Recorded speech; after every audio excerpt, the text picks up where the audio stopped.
Yeah. Okay, we're live with another Cartridge Club Hangout. I'm here with Musty, Derek, and Cody. There are people here for once. Yay! How's it going, everybody? Hey. Good. Hello. Hey, the notification works. Glad to confirm that after a few weeks of you not being on. Yes. Ring that bell.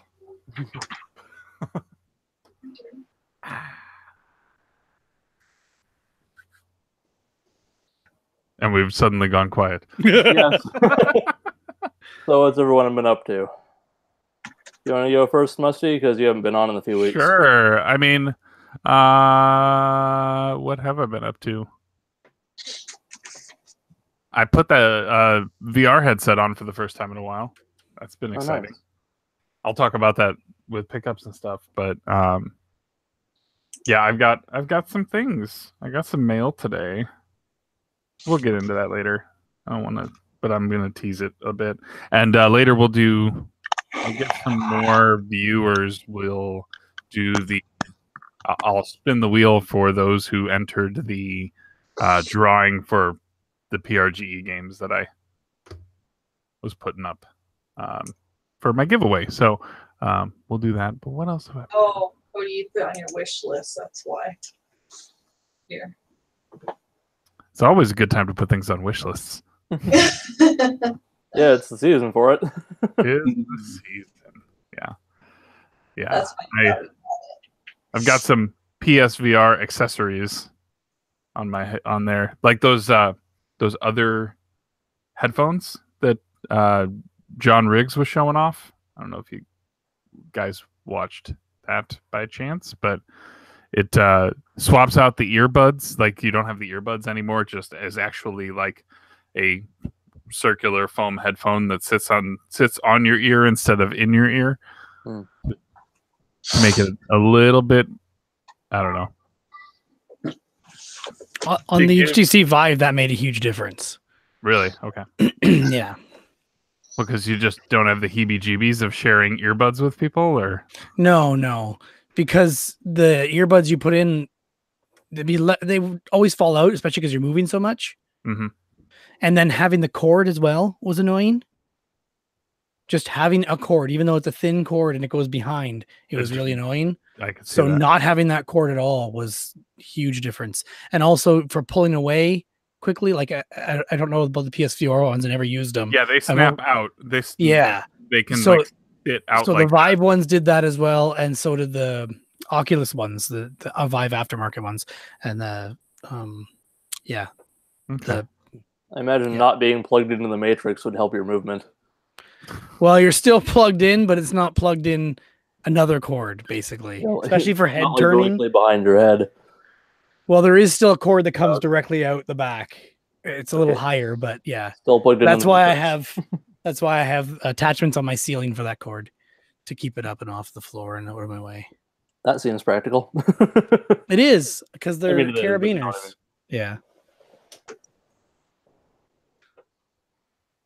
Dude, I thought, Cody? I was gonna say I thought FitNet's connection got his Twitter got hacked because I typed in FigNat.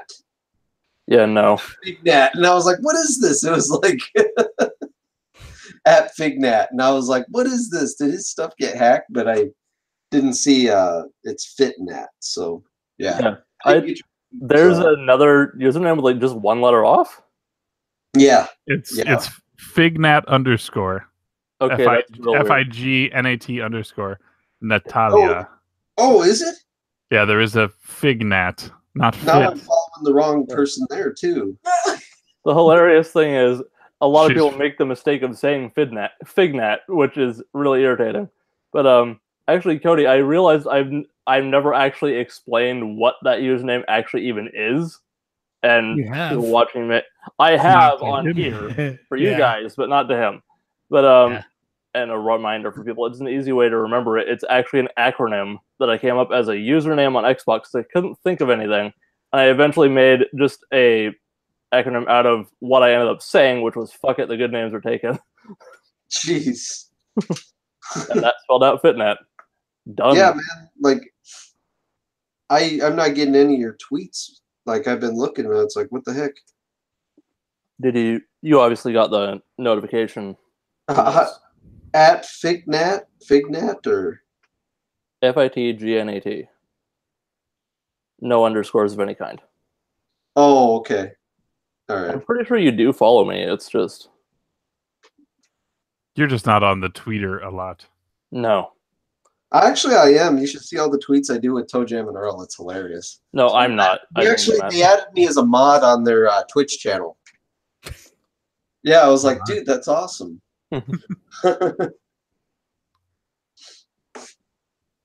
Yeah, FitNet's last like 20 tweets are all about the Hangout.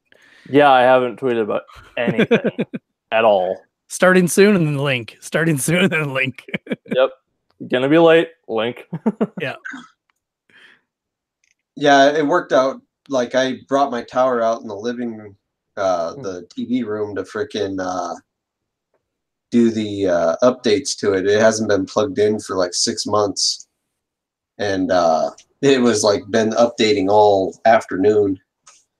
And I was kind of worried because I thought I'd read something about a bad Windows 10 update or something came through.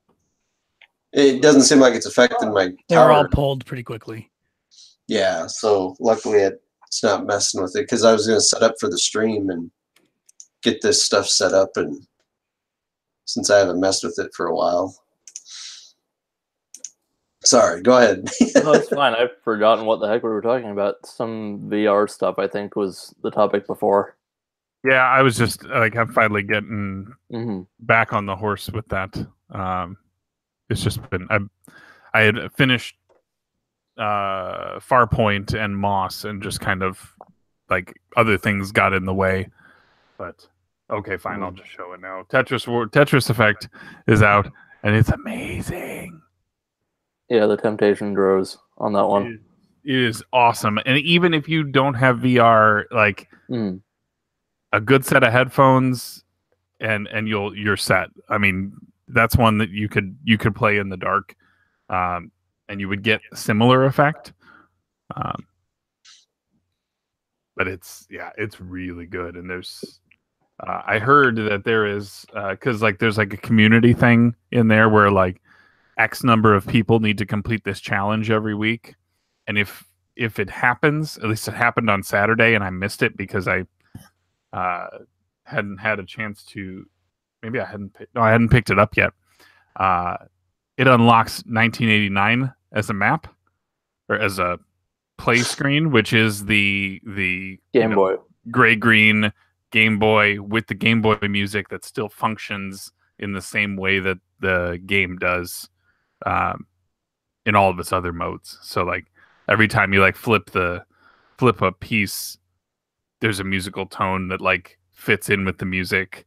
And like as you progress with more lines, you like the music like ebbs and flows, and it's really, really, really well put together. Yeah, I played a ton of that over the weekend trial. When they had the demo up. I think I made it into the top 300 for beginner mode on the leaderboard of that.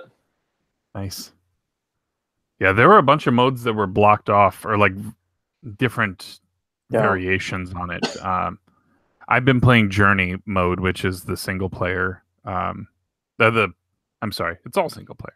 I've been playing the guided sort of let's introduce you to all the different song levels, and like there's one that's jazz, and there really isn't any music happening. It's all you moving left and right, you moving pieces down, you rotating stuff, and it's just like it's funny because sometimes I'll be like, I will wait until the right point in time with the music to drop a piece, like do the quick drop. Is that like the Dolphin Symphony or whatever the hell lever? There's no, there's one it's actually a jazz level. Oh, okay.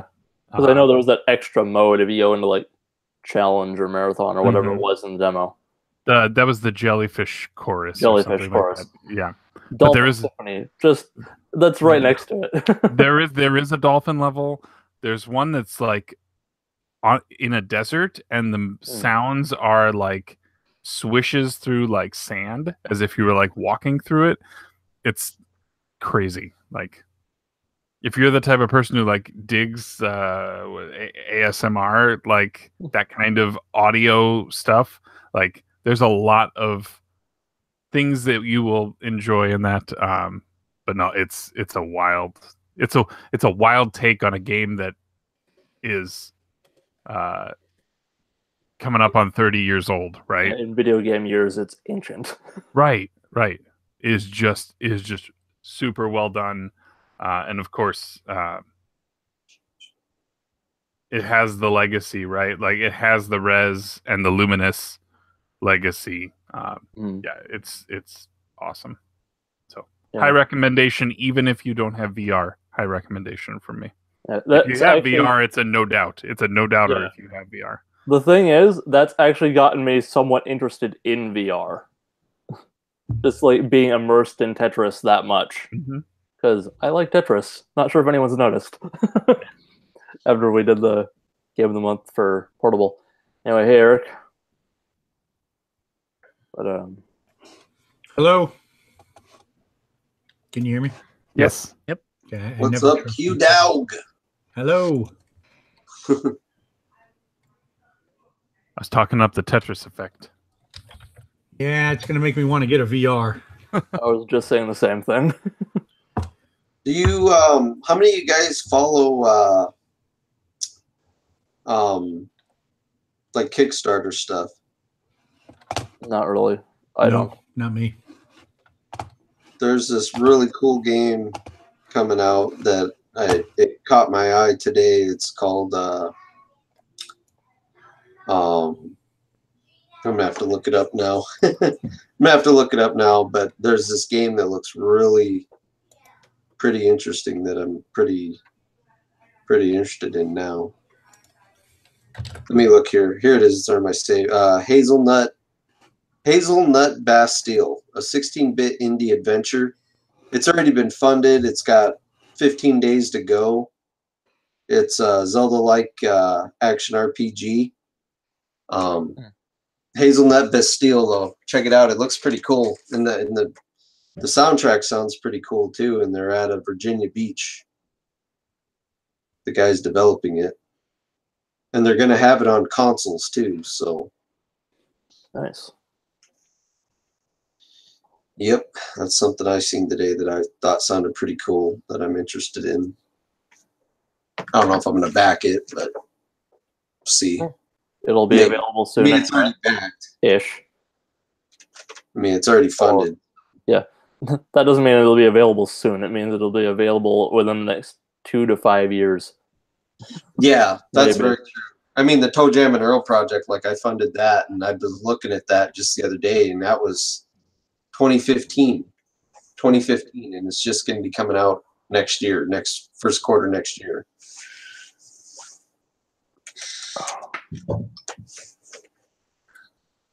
Yeah. I'm gonna end up picking up Tetris Effect within the next few days. I know it. Good. And I mean, don't let the VR barrier No. be a thing. Like I legit would say you can have just as much fun without the headset. But And I did. It's the thing that's holding me off is I know there's going to be bundles with it and a headset, and maybe like another game or two. So like between that and Beat Saber and other things like Moss and Astrobot, I haven't even looked at Astrobot, but I've heard good things about it. Like just all that, like I'm waiting to see if there's some kind of bundle and then sales on top of that. But I might end up breaking before that happens. Just for the one game. Not getting VR for the one game, just getting the game itself. Well, there is that one bundle that's has Moss and Astrobot. No move controllers, so the disadvantage there is you'd either have to have or find your own, or don't play games that require move controllers. So Beat Saber would be out of the question then. Oh yeah, I was just thinking, is there a physical edition of Beat Saber, and could it come with move controllers? There isn't one yet. No, that would be a good thing though, especially if they're doing bundles out. That would be a really smart move. Yeah. But Beat Saber, that is the other thing. Just conceptually, I haven't even seen the game all that much, but just the idea of it has me interested.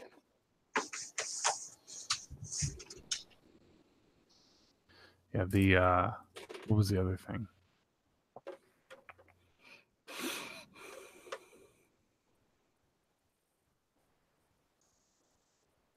Sorry if anyone watching doesn't care about Tetris Effect. This is just where we landed. We had to have a jumping off point. Oh yeah. The thing that I've seen about Tetris Effect that I was going to download the demo, but I got busy. No, I wouldn't have time to play it. What I've been reading is they say they don't feel it's worth the price tag it's asking, though. I mean, yeah, it's Tetris. Bucks? Yeah, they don't think it's worth that much. Heard somebody say that recently too. Yeah.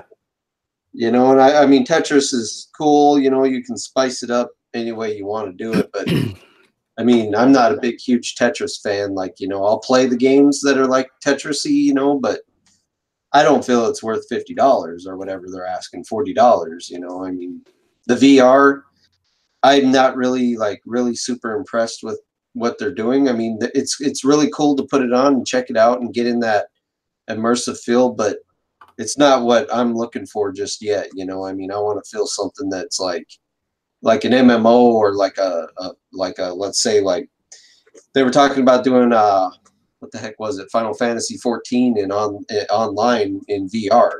Now, if you're to do that in VR, shoot, that would be like pretty mind blowing, you know, because you're not just progressing. Their character designs way to the next level, but that game's really good though. Yeah, it is, but it's just, I think that would be really cool to do that, you know. Yeah. I really like what they did with the Genesis Classics for the PS4. If you put the headset on, you're sitting in the room, you know, you can actually get up and like start crawling around literally as far as, you know, the camera will sense you. And like, I haven't done that just yet, but I want to like look behind the bed. I want to look behind the TV. Like, I mean, you can almost get behind that stuff and see it, you know. And I was doing it all like from like a chair, like leaning over really far, and like you should be able to like go around that room. I mean, turn all the way around.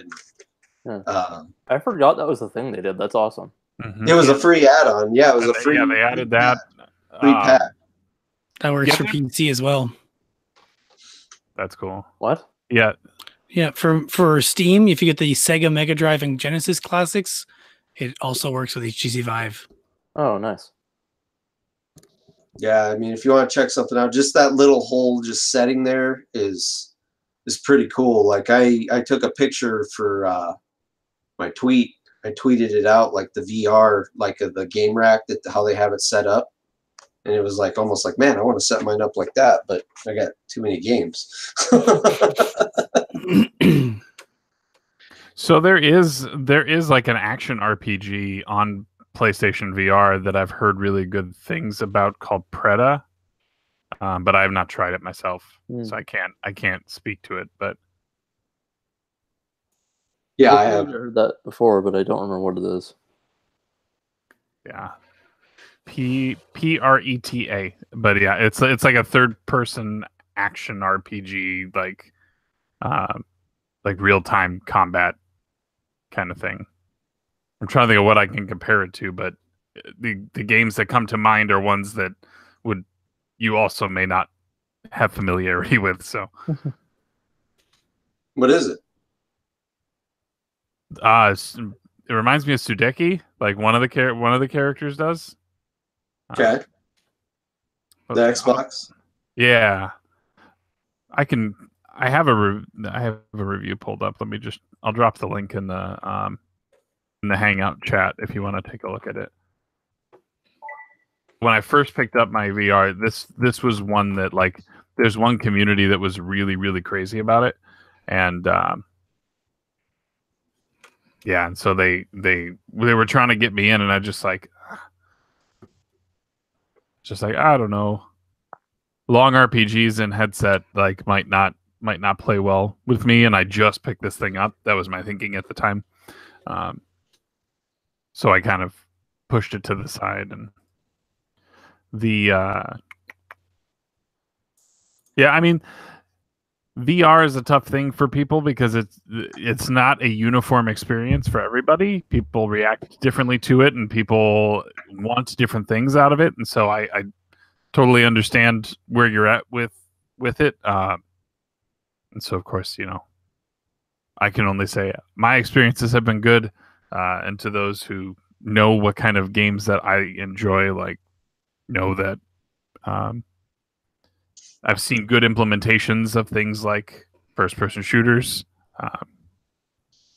But even me playing those, I could play for maybe an hour and a half, maybe 2 hours at the most on a game like that, and then I need to stop. Like my body has a limit on VR. Is this seated games or like full body moving around? Farpoint was better when I was standing. Okay, I can picture that. Just because I've played for like 2 hours and not had a problem. I'll be right back. The biggest problem is my legs getting tired on something that requires a lot of crouching or something. Yeah, so there's not a lot of crouching in Farpoint. There's just a lot of, you're always pressing. I mean, you're always moving forward for the most part, and then you just sort of trend left or right based on which way you put the gun. Yeah. But if you're standing and moving, because that sucks in most VR games. Yeah, I think I just kind of got my feet moving in place just so I could, just to give myself the sensation. And that was better than when I was seated and trying to do the same thing. I found any game where I'm standing and there's movement, it's terrible. That's why the teleport games are better, because it doesn't disorient you as much. Gotcha. The games that let you do like a teleport, usually there's a fade and then a fade back in that you don't even notice, but it's just enough to stop you from getting motion sickness at all. Yeah, you don't have the illusion of stuff zipping around it. Yeah. There's been a couple games I've played with motion that were really, really bad. Well, even Skyrim is not like, if you can play it in full teleport. Honestly, playing Skyrim in VR, you're better off playing with the DualShock. That's just me. Unless you really want to be flailing your arms around and holding up a shield and all of that, like, I mean, that seems like it'd be half the fun, but it can be. I like back and forth, like for movement, like when you're not like, sorry to cut you off, but no, you're fine. You're in like a big fight, you can switch to the move controllers. But if you're just moving around the map, you can use your regular controller. Or I assume there would be pairing that would need to be switched back and forth that would make there that might be pairing. I don't know if you can have all three paired simultaneously. In which case, could you easily like put the controller aside and not lose it? Like, I don't know if you could like holster that thing or. I found that Skyrim, the the move controllers made archery more fun and casting, like ranged casting, more fun.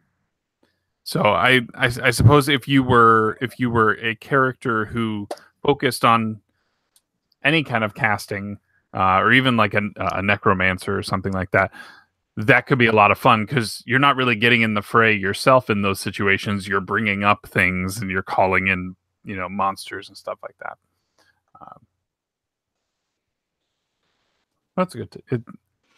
With Vive as well, or with HTC Vive as well, when you set your controller down, it's still tracked, so it still shows up in the world. Oh, so it's easier for you to then because you can physically see your controller or your guns or your hands, whatever the maker of that game decides to use to represent the controller. That's interesting. Yeah, that's smart because that's helpful. Yeah, otherwise you're just like, what am I doing? Yep. Yeah, for Skyrim, you could have like the item belt where you have like the moves and your controller strapped to different places on your belt. You get I've played some magic casting games on Vive. And like they all have different kind of ways to do it. A thigh holster, you just lock it in there like RoboCop or something. We should all say hi to Discart in the chat.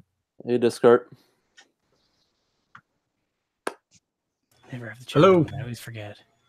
Not even intentionally, I have a pink Yoshi back here. How are you guys on the YouTube chat?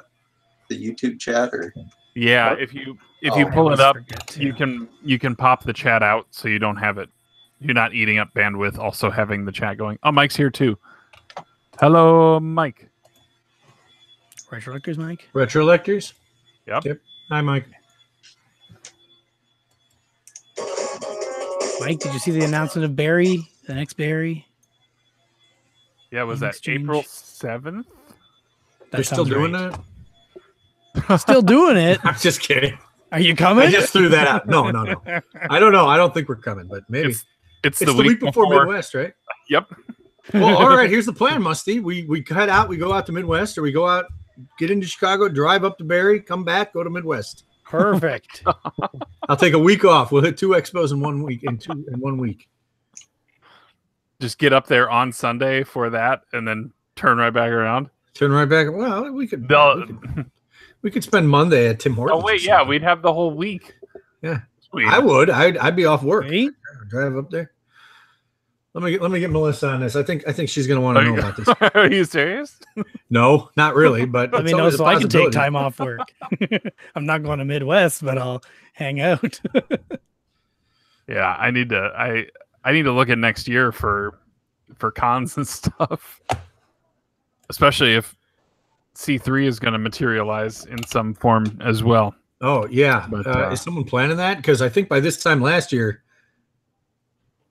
right? Well, it was Diego and Travis, and we should also just acknowledge the fact that Travis just had a baby. yeah, that's right. We have a new AK, he won't be planning the next one. No. no. Congratulations, Travis. Yeah, congratulations to having us. I know he can't. If he pops up in the chat, that'd be awesome. But I realize he's got more important things to do than sit on YouTube. Yeah, right now. he might have better things to do. Anyway, all right. Yeah. Yeah. So yeah, C3. Yeah. So Discard says MagFest, and I know that there are MagFest people that are regulars, and I know that there are MagFest people who who want to go, Yoshi, and then Duke and Tara are regulars. Mm-hmm. So yes, Discard. If you are going to be there, then I would just there's a spot in the Discord that usually pops up for almost every convention. So you could probably find a way to meet up with people there as well. Yeah. Yep. But yeah, I want to make sure that I can budget Portland next year because I now have justification as long as I bring my wife along. Yeah. I was gonna. Jeez, you scared me. All right. Good night. Yeah, you guys should make that a regular trip. We should. we might not do the whole week ahead of time thing, but she's like, I could just hang out for 3 days in Portland by myself, or she's like, I could bring my sister up there because her sister makes jewelry, and there's a boutique in like the northern part, like north of Alberta, in Portland that does not Alberta, Canada, Alberta, the street that has her stuff. So, she goes there and they show her a good time and all that. Mm-hmm. we need to hit up that pizza joint next time, next to the biscuits. Sizzle pie? Oh, sizzle pie, yeah. Make that we make did that the last couple of years. biscuits for breakfast and sizzle pie for dinner. Same stops all day. I was asking Melissa if that biscuit place was going to become a regular tradition. I think it should. It's probably should. Yeah.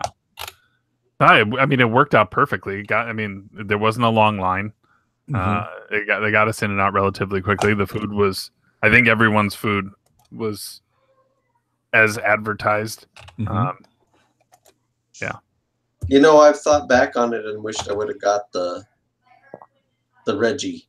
That's pretty crazy. It's like, man, I should have got that Reggie, man. Yeah.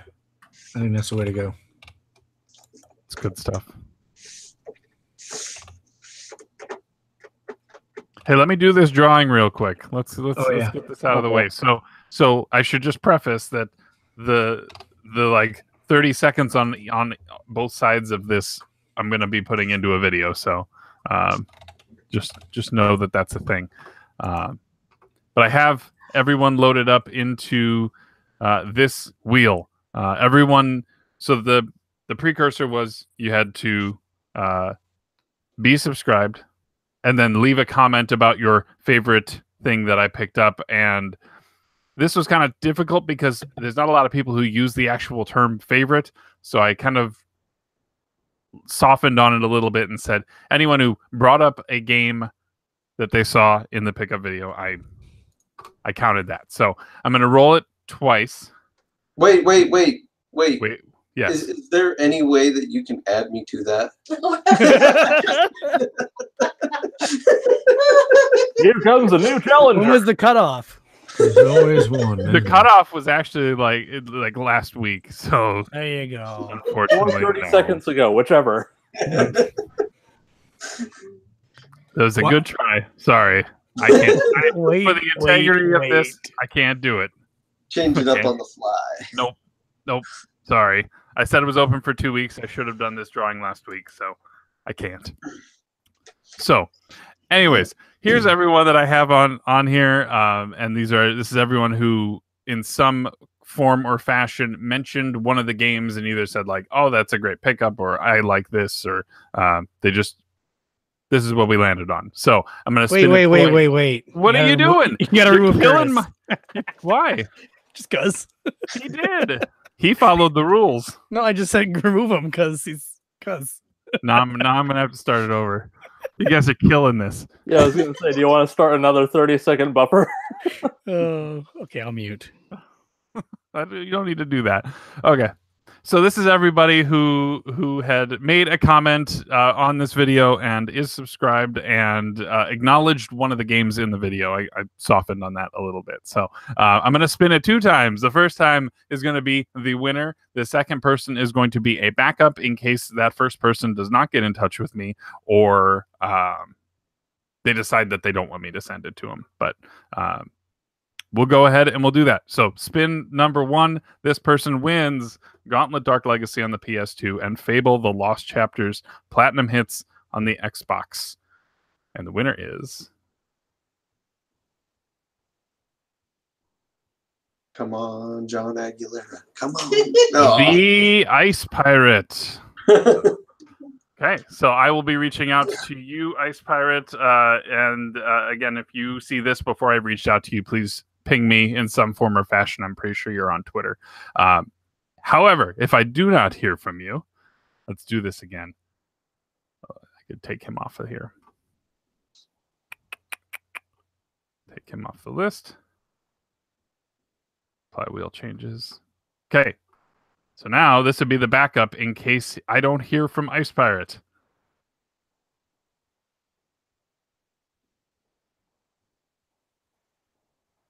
Whoa, Blinkoom. Okay. Blinkoom has been watching my stuff for a very, very long time. So again, Ice Pirate, congratulations. I will be reaching out to you. And then if I don't hear from you or I cannot get in touch with you, Blinkoom, congratulations on being the backup winner. So thank you. Okay. Thanks, guys. I appreciate that. And if something mysterious happens to Ice Pirate, you know who to call. That's right. Cody. Yeah. You should put that like previous 30 seconds in like the bloopers at the end of the video you do. Nah. You know, I thought about actually doing a comment, but you know, it's like I feel like you should give your hardcore fans a better run at it. You know. Well, I mean, now I'm a fan. now that the part I'm clipping out is done. I mean, yeah. I don't know that the winner follows me at all, or even just like when did he may have just recently subscribed, but that's how it works. Literally the luck of the draw. Hey, that's how game chasing go. So how do you guys ever get must round hobbits two? be? Say again, Cody. How do you guys ever get round 2 up in this chat? Dean? Yeah. I don't know. He's busy wrestling bears or something. I should message Dean. We're actually going over to the Flathead, that's just south of him, for Thanksgiving, and was wondering if maybe run into him or something. Did you hear about the good Black Friday sale at the Best Buy? They got the PlayStation Plus 1 year subscription, $40. And then they got PlayStation 4 controllers for $40. That's pretty normal. The controllers. I don't know. That might be normal, I guess. That's what Toys Girl says. I saw Game Pass is half price if you do a full year. And it's $1 for your first month right now. And there's that too. That. Yeah. I think there are good VR bundles coming as well for that. Or like yeah, they said it was like 200 US for that bundle that I mentioned earlier that doesn't have Move controllers. And it's like 250 or 300 Canadian, probably 250. Something like that. And it actually comes bundled with Moss and Astro, or VR, the robot one. Yeah, Astrobot. Yeah. Darn it. That might be the thing that gets me. I mean, that's Is that Moss any good? Have you played it? Moss is awesome. I've finished Moss. Well, yes, I went through the entire thing. I probably could play through it again. It's like a 3 to 4 hour experience. I did it in straight shot, but it's like playing with a diorama. It's kind of interesting. We'll have to swap PSNs later. Well, I'll DM you. You know what I go by. You can find me. Oh, really? Yeah. Okay. I'm not one of those guys who's got some weird name with a bunch of numbers in it or something. Dude, I get people spamming me. Like, I made my account when the PS3 launched, the network. So I made my account, and like I have people trying to buy my account off me now all the time, and like just because of the name, it's nothing special. It's just Spectrum, But I got people bugging me like to buy my account and stuff because you figure I got all that PS3 history, PSP games, Vita, all that history, and somebody, I don't even know when the heck that started happening, but people selling accounts, and it's like, I'm not selling my account. I message them back like, I message them, you got $1 million? I mean, it ain't worth that, but it's like, that's the only way I'd give it up. And like, then it's just like, it's just stupid because you got people fishing for your info, and I can't stand it. It's just ridiculous. It's like nothing can be kept, hands off. They got to always try to mess with something. You know what I mean? I mean, it's just sad that the digital age, the digital media, when it first come out, it was a good time. It was fun. And then you get all these people lurking, trying to get information. And it's like, that's what I don't like anymore about it all. And it's like, it's too bad that it'll never reverse. I mean, this is the reality we live in. We got to deal with it. And it's just like, maybe security one day will get tighter on things, but I don't know. It's just kind of scary because I think Toys Girl, she had something happen to her account where she was getting PlayStation used to send out vouchers and that, and she was supposed to get like a monetary voucher code, and she wasn't getting her codes, and they went somewhere. Somebody got into her account. She had to go and fix it all at Sony and crap, or with Sony, and it was just kind of ridiculous. Well, that's no good. Well, I saw that thing just a little while ago that was like people could send you messages on your PS4 and brick it.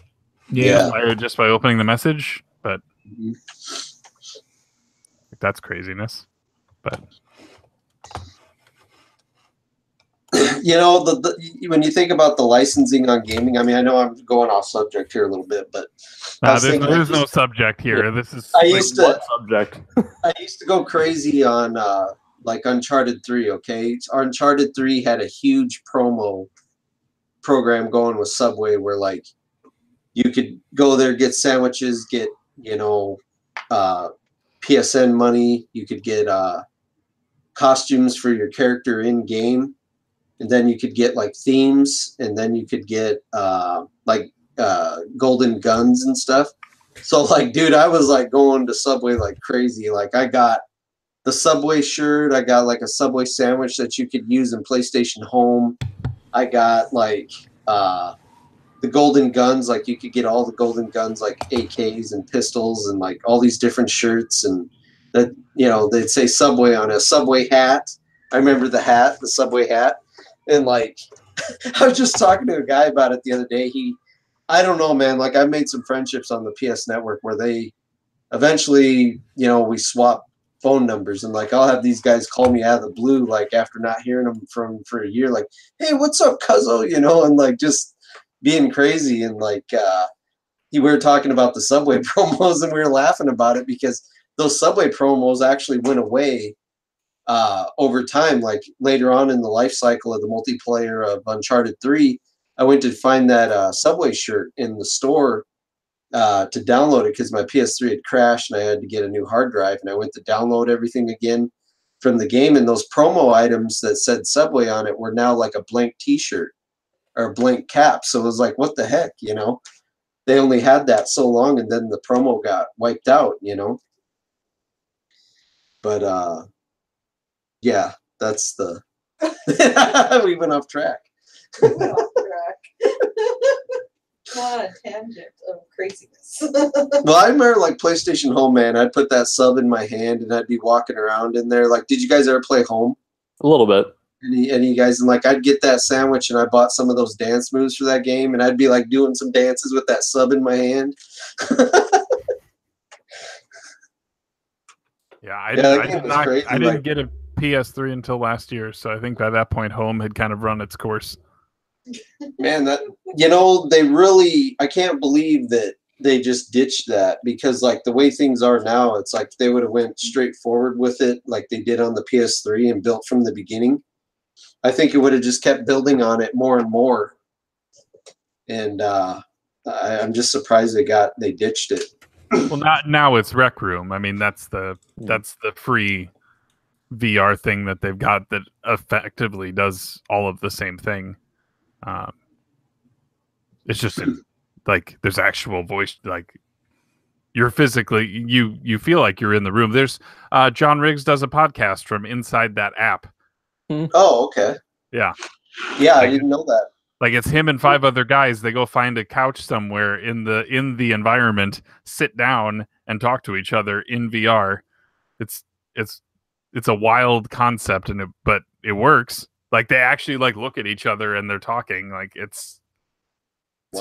So you can spectate from a third person perspective, or you spectate from one of their perspectives, which is just kind of wild. Yeah, I never checked that out. Did you? I did see something about the Rec Room having that Halloween update. Yeah, I thought that looked kind of cool. They do stuff quite often, adding new things, adding new. Well, they added the Royale mode. Royale, yeah. 16-person Royale mode. Yeah, it's interesting. I haven't delved into that just because I don't have all the free time in the world. Well, there's two on the PlayStation Network that are like Home now too, not VR, but they're games. Like one's called like Nebula Realms or something like that, and then there's another one which they say is a spiritual successor to Home. But I've just yet to make an account because I mean they were in beta for a year, and like I tried to get on the beta, never could log in, so I just kind of gave up on it. But I guess it might be something to go back and revisit, because I mean I had a good time with Home. I mean, a couple buddies here in town, we'd get on late at night or whatever, you know, we'd be up, everybody else would be in bed, and like freaking we'd just get on there and play cards, you know, go in the casinos and gamble and stuff, and you know, just BS with people, and you know, supposedly get in and talk to some girls, you know, all they want to do is dance and say, I don't like you and that kind of crap, getting those kind of talks. And it was just funny, you know, but it was just goofy. You know what I'm talking about then, right? FitNet? What I'm saying. PlayStation Home in general? Yeah, just how it was like. Yeah, I only played a little bit of it. I didn't get deep into it.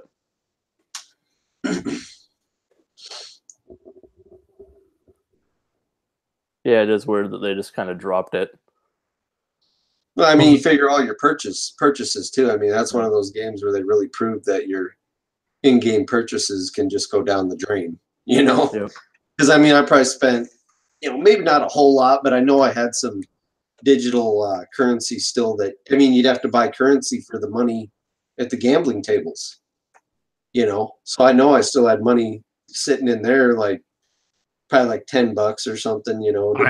I am surprised that wasn't shut down. Like people have a problem with loot boxes, calling it gambling, and that's an actual gambling table. Straight up gambling. Yeah, literal virtual gambling. Yep, that's wild. But see, what it was dances too before Fortnite made it cool. It's just like the microtransactions in cell phone games. You would get coins if you went and did like little missions, like running around in the casino, but it would take you forever, to get any monetary buildup. So you just say, hey, I'm going to buy a bunch of coins right off the bat so you can play. I mean, it's the same thing. Just it doesn't have the time sink.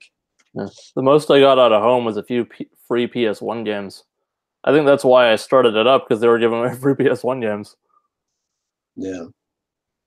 Oh yeah, man. Like their PlayStation, they really tried to, with the network, like when it was going bad and all that. I mean, Sony was giving away PS1 games like crazy. I probably got like 5 PS1 games from their program there, like to download, and they're still in my list to keep. And when they went to the Plus program the way it is now, this was the old program where, you get free games and you could keep them, PS1 games.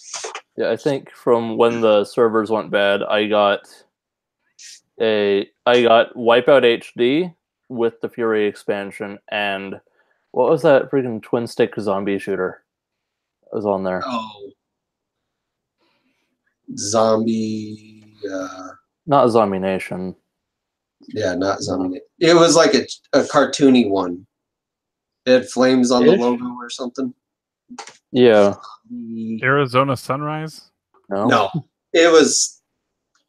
I don't think it was that. Maybe it was a good game, but yeah, it did well enough. It's just that was one of the games that they gave you a choice to get a hold of. You know what I was just thinking about too is a twin stick shooter like those zombie games on the PS3, but it was made by, what was that, Team 16? Is that the Worms guys, or 17? Maybe 17. Yeah, they did the Alien Breed. Remember that? Do you remember that one? They did like 3 episodes of it. Yeah, I never actually got around to playing those, but I remember it. I wish they would do a compilation pack of those on a disc or something.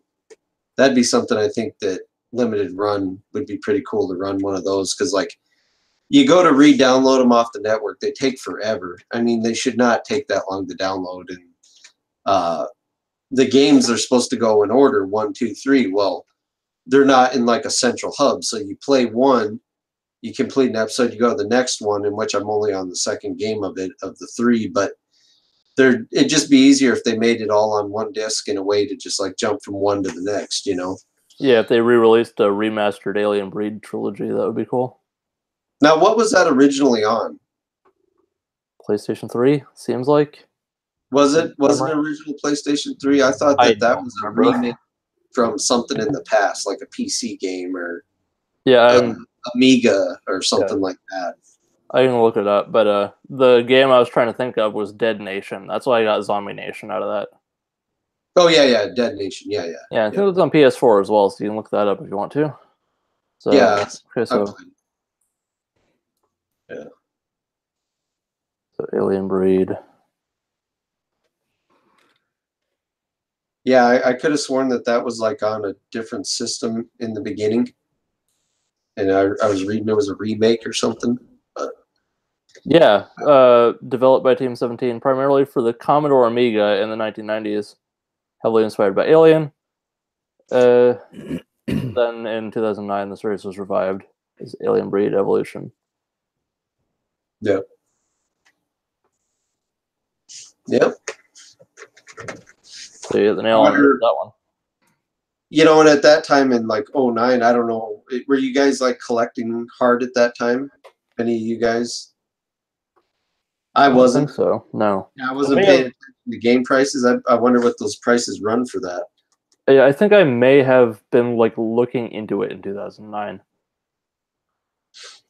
Because I remember I had like a small collection, or I was just starting to put stuff on shelves, like as display, before I moved, and I moved in 2010. So yeah, I mean, there's some titles like I still want to get that are on network that you can get disc games for, is like that Mora EX. I want to get that. I just seen that they have that SNK collection I showed last week. They have that on the PlayStation 2. I really want to get that Super Hedora, in which the price of it's kind of cheap for a disc now. It's not bad, not as much as Limited Run was asking from their store, I should say. And then King's Quest, I want to get that. Like I bought the first episode or two, but they have a disc now. Sierra released a disc with all of it on there. And that's a real good game. I'd suggest. I don't know if you guys have played it, but King's Quest for the PlayStation 4 is great. It's really good. yeah, I heard good things, but I never played it. Yeah, it's really good. I actually got signed Mora off of Humble Bundle last week, but I haven't started it up yet because they did a PlayStation bundle that just ended today, though. So whoops.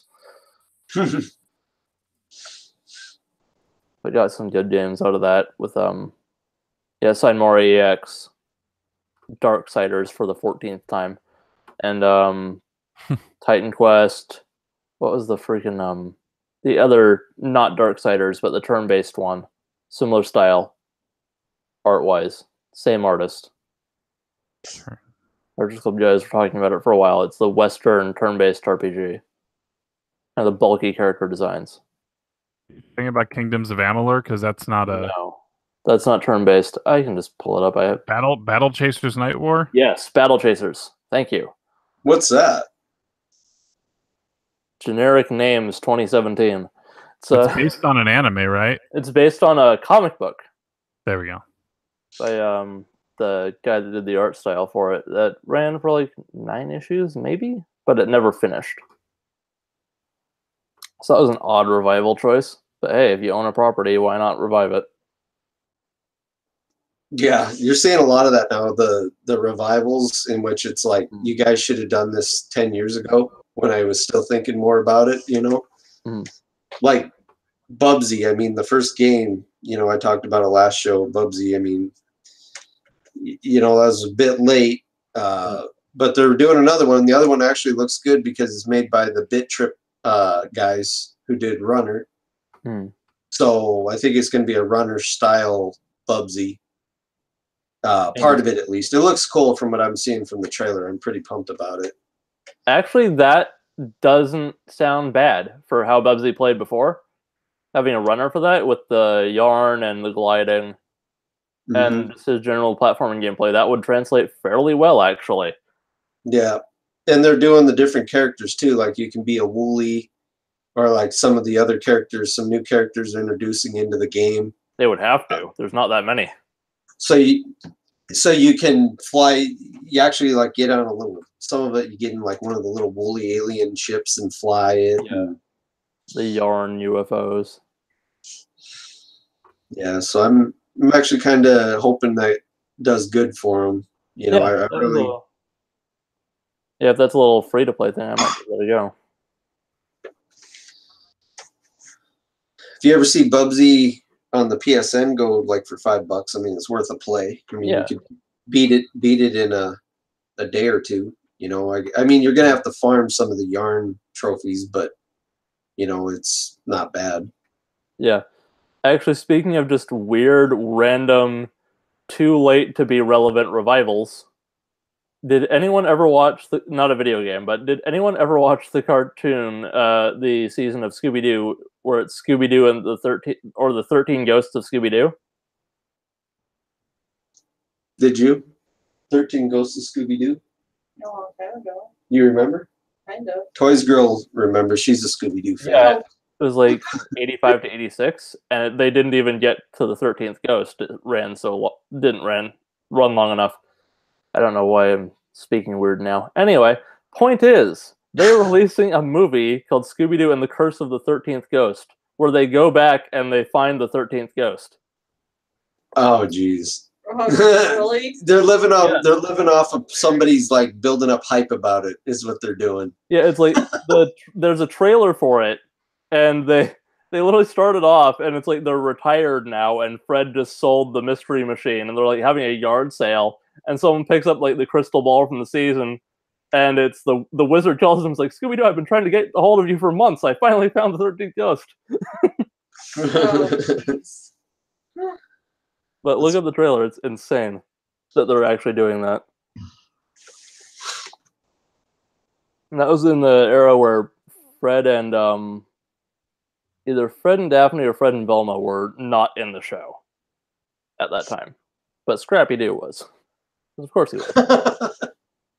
Yep, Scrappy-Doo. I remember that little dog. I didn't see him enough to have the animosity, no pun intended, the animosity towards him that a lot of people did, apparently. He created a lot of BS, dude. Like, it's like he seemed like he would get him in trouble. Yeah, I remember like the one with like they were like ghosts or whatever, kind of Casper-ish one that had Scrappy-Doo in it. I don't remember what it was though. Might have been a special or a movie. I don't remember. Anyway.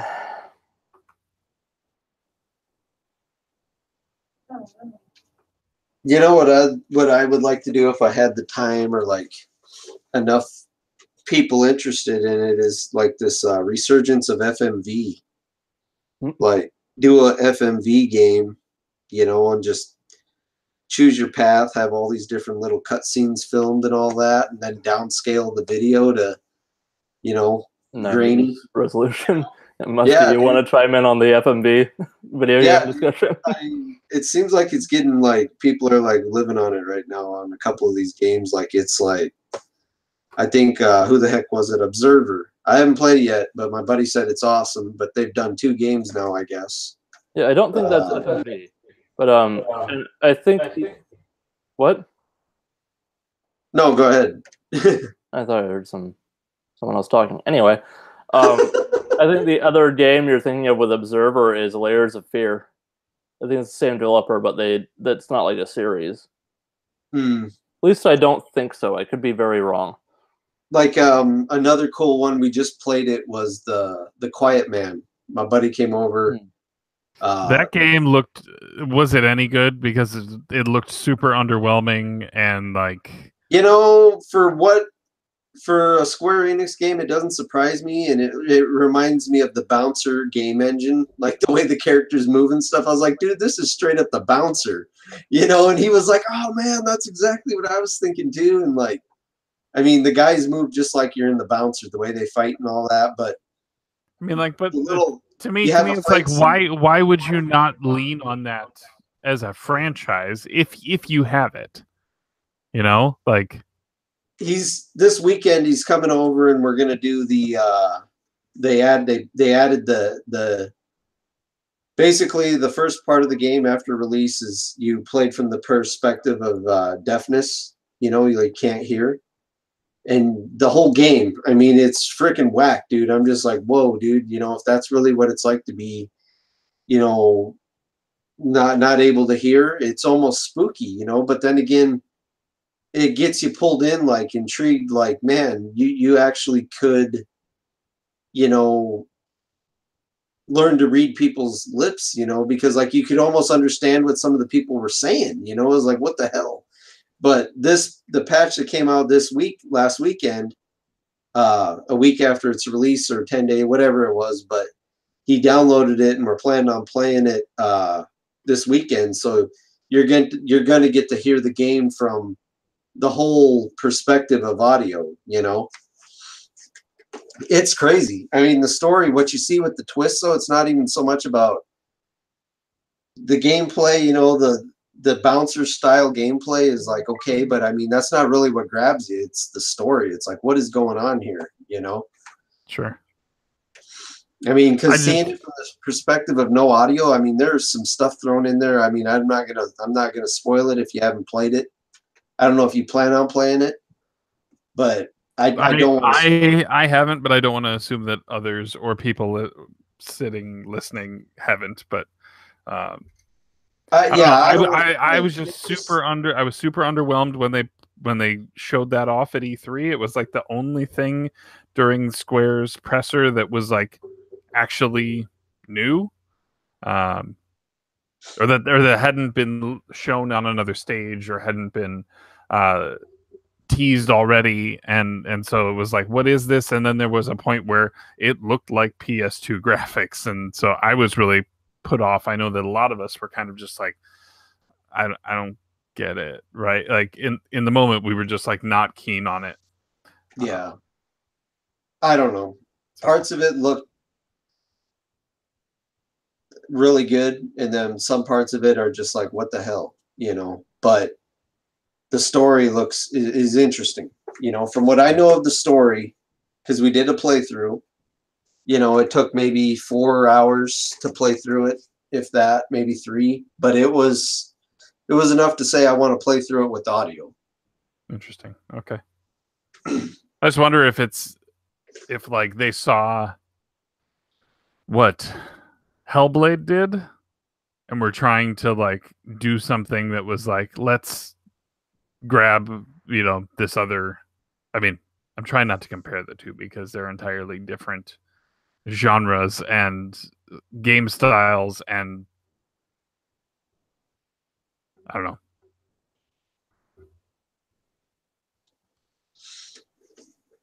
Yeah, I don't know. I'm walking down a path and I don't know where the finish line is. So you know what, dude? It's okay. You know what? Honestly, I'm thinking about. I made some a pasta dish tonight, and I put venison. I made a venison sauce, a venison tomato sauce, and it was so good, dude. I had a burger, and I'm like thinking about it, like, damn, that was good. Okay. Wow, dear. You like venison? Anybody? If you like the McRib, you gotta like venison. Oh my gosh. like the last deer that I've had was like deer jerky, or like somebody made like it was like Slim Jims, but it was deer jerky. Awesome. No, it wasn't dried. It was like the very meat sticks. Thin meat sticks. Yeah. Yep. Meat sticks. Yep. Oh, FitNet's back. Yep. No joke. Correlation. I come back and first thing I hear is about Slim Jims, and I see Ryan's on. It's like, oh, there's the connection. Oh. I didn't do nothing. Anyway, how's it going? It's going fine. That's too funny. Anyway, you guys want to get into pickups now? We could do that. If you guys got any. Yeah, I just have 2 things. Comics, but there's only 2. I got a couple weeks worth. Yeah, I'll go first just to get my stuff that no one cares about out of the way. I just got the hardcover for the event, Titan's Lazarus Contract, which I read. Apparently people think it's like kind of mediocre, but I thought it was fine. But it definitely was a little underwhelming. But also... Does that have any connection to the show that's coming, or...? No. Other than they're based on the same material. Anyway, but an indie book for once. I got Isola, Volume 1. Which, I've only read the first issue, but it's pretty good so far. But I actually had, from a Humble Bundle before, I got a signed letterpress print from the creators of it. So it's cool to finally have the book. Anyway, that's it. Let's go next. I gotta go grab mine. Okay. Is Hobbit going next? Musty Hobbit? I could if you want. I was meaning to give you a minute to get your stuff together, but No, that's fine. I'm almost ready. Not grabbing everything. What have you been up to there, Rocket Sauce? Me? Yeah. Chilling. So are you in Michigan or Wisconsin? Wisconsin. Okay. I was gonna say Michigan's probably hopping now. They got the marijuana legalized there. Yeah. Yeah, I ain't chilling like that yet. Not like Yeah, I the Q seen dog. that. I was like, damn, there's another state. It's only a matter of time before everyone does it. So, Well, it's just crazy. Like, just the amount of all of Canada, right? All of Canada. I was just thinking that, but I'm not sure. Pretty sure though. I think it was. I think it was like the week before we went to Portland. I think it went into effect. Yeah, it was 2 days before we were in Portland. Yeah. Probably a lot of border disputes for that convention. Well, I think it had an impact on Dean almost missing his flight. Holy smokes! Ew. Getting too loaded. No. He was already in the air, the clouds, before he was on the plane. No, I did not say this. Just that they were like heightened, like trying to make sure people weren't. Because if you're flying domestically, it's fine in Canada, right? But if you're flying out of the country, you can't take it with you. Yeah, like I think I heard something where it's like it's legal to bring it on the plane where you're taking off if it's legal there, but then it's illegal when you land, which is weird. That could not be the case, but I remember hearing something along that effect. Yeah. Well, I mean, yeah, they just looked into it. Deep investigations. Yeah. So I realize I'm going to spoil this pickup video that I have coming out tomorrow, but okay. Watch. So how do I do this first? So the big thing, recent retail acquisitions were Tetris Effect. And then I had $15 in GameStop like certificates kind of deal. You know, like your points accumulate and then you can get certificates. So I have $15 and my son mentioned to me, hey, do you remember this game? And it was a game that we had rented back in July for like a day, and we played it one time, and I was like, and I didn't think he was that keen on it, but he brought it up, and I was like, well, you know, it'll cost me like $2 with my Elite Pro, which is expiring, so I might as well use these certificates. And so I picked up Lego Jurassic World, and he's been having a ton of fun with this. And I've been using assist mode with where you can tether a second Xbox controller to the same player. So it's like playing with like a driver's ed instructor.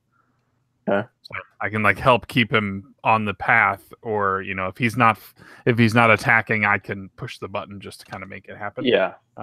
But he doesn't have to hand me the controller, which is like a huge benefit because I don't want him to feel like he's failing, right? I want him to boo. Stop. He's 4. He's 4 and he's getting the hang of a Lego game already, which is great. And then I had a little bit left on. I actually traded in some things to get Tetris Effect, and then I had a little bit left, and so they had a copy of Gotcha with that on it. So I grabbed it. Your LJN. Yep. Then I didn't do not limited run. I've never done limited run. I didn't do VGM this month. I paused it because I had Red Dead to pick up. I had Starlink to pick up. I was just like, I'm gonna hold on this for a month. Now, to me, VGM would be real smart to offer an every other month subscription. I don't know why they don't. Aside from just having to keep track of, here's when people are like, you'd get people who are even months or odd months, whatever. I think it'd be great if they offered that. I may suggest that they offer that, because then if I didn't want to get one for November, but I wanted to get one for December, I'd have to contact them again to get them to turn it back on, and then we'd have to keep flipping back and forth. Like, it'd be great if there was a different option. Anyways, beside the point. I heard through Kelsey from Pink Gorilla that they were doing this thing. It's the Home Shopping Network on Cody's Twitch. And so I watched it, and I decided to purchase some things. So effectively, they don't have an online presence for their store. But Cody said, "Hey, let's do this thing. We'll go through the shop. We'll, scan down the games with the camera, and we'll play it up and have it be like a parody of the Home Shopping Network." And they had a couple of flash sales and stuff like that. But basically, you would just DM this one account and just say, "I want this, and then they'll go and she'll in real time pull it off the shelf and then pull it aside for you and then ship it out." And so I managed to get 5 Nintendo games from them. But they also, and no tax, and if you throw a subscription their way, no shipping. Cool. So I have my Twitch Prime member. I have my Twitch Prime that I hadn't used for the month, so I threw it there, and then this ended up costing me less than it would have cost me for my VGM box. So, but they threw in this is Cody's Twitch profile, and then a Pink Gorilla sticker. Nice. Those are kind of nice. Then I got. Let's see. Yeah, we'll go this way. Now, some of these I was just getting just because they were there and they looked okay enough. NFL, LGN. Major League Baseball, LJN. I might regret this one. Terminator 2. LG. I've heard it. It is. If you didn't regret the sports games, you might regret the movie one. That's okay. And then 2 black box titles. Gumshoe. Oh.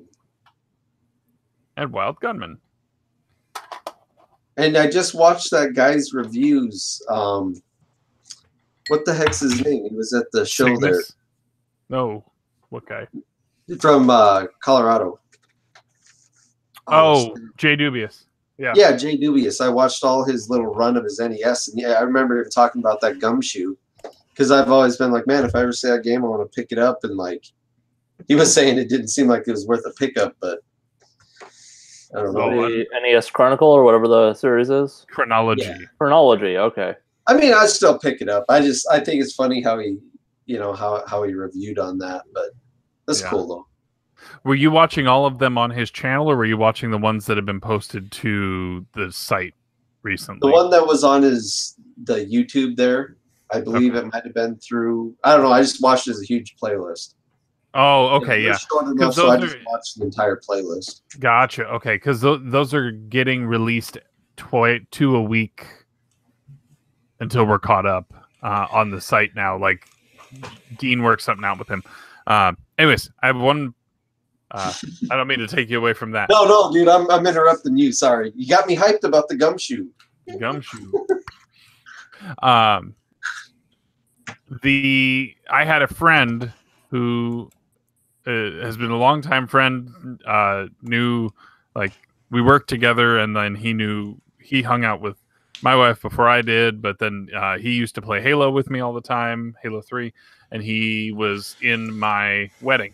He messaged her and said, "Hey, I have a box of games for me," and he brought it over. So I'm going to show you what was in the box. I'll save the biggest surprise for the end, but we'll start with this stack. Oh, snap. Of box Genesis games.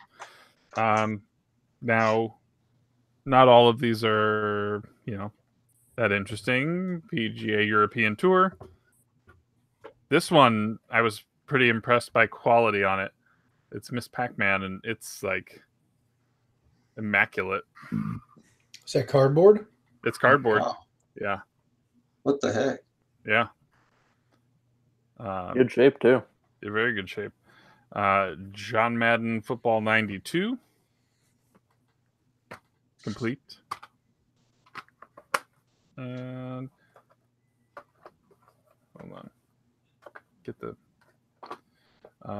F-22 Interceptor in a rental case, but manuals there. The EA Air Force. College football's greatest, or college football's national championship, 32 teams. Iowa's not on there. Makes me mad. Dang. College football 97. Nebraska. Sonic the Hedgehog. Shining in the Darkness. That's No a good manual. Yeah, no manual. But and then this last one, just Streets of Rage with the manual. Nice. Do you want it? Dibs. No dibs yet. But maybe. We'll see. Hey, I asked first. I said, do you want it? So that's dibs. No, I know. I was making a joke. I'm wondering if I should show you. Yeah, I'll show you this first. Okay, so there were a couple of PS2 controllers. I don't know why. I traded those in. That's some of what went toward Tetris Effect. But there was also in the box. Oh, shit. Do you want it? Oh, sorry. Damn, dude. Yeah. Yay!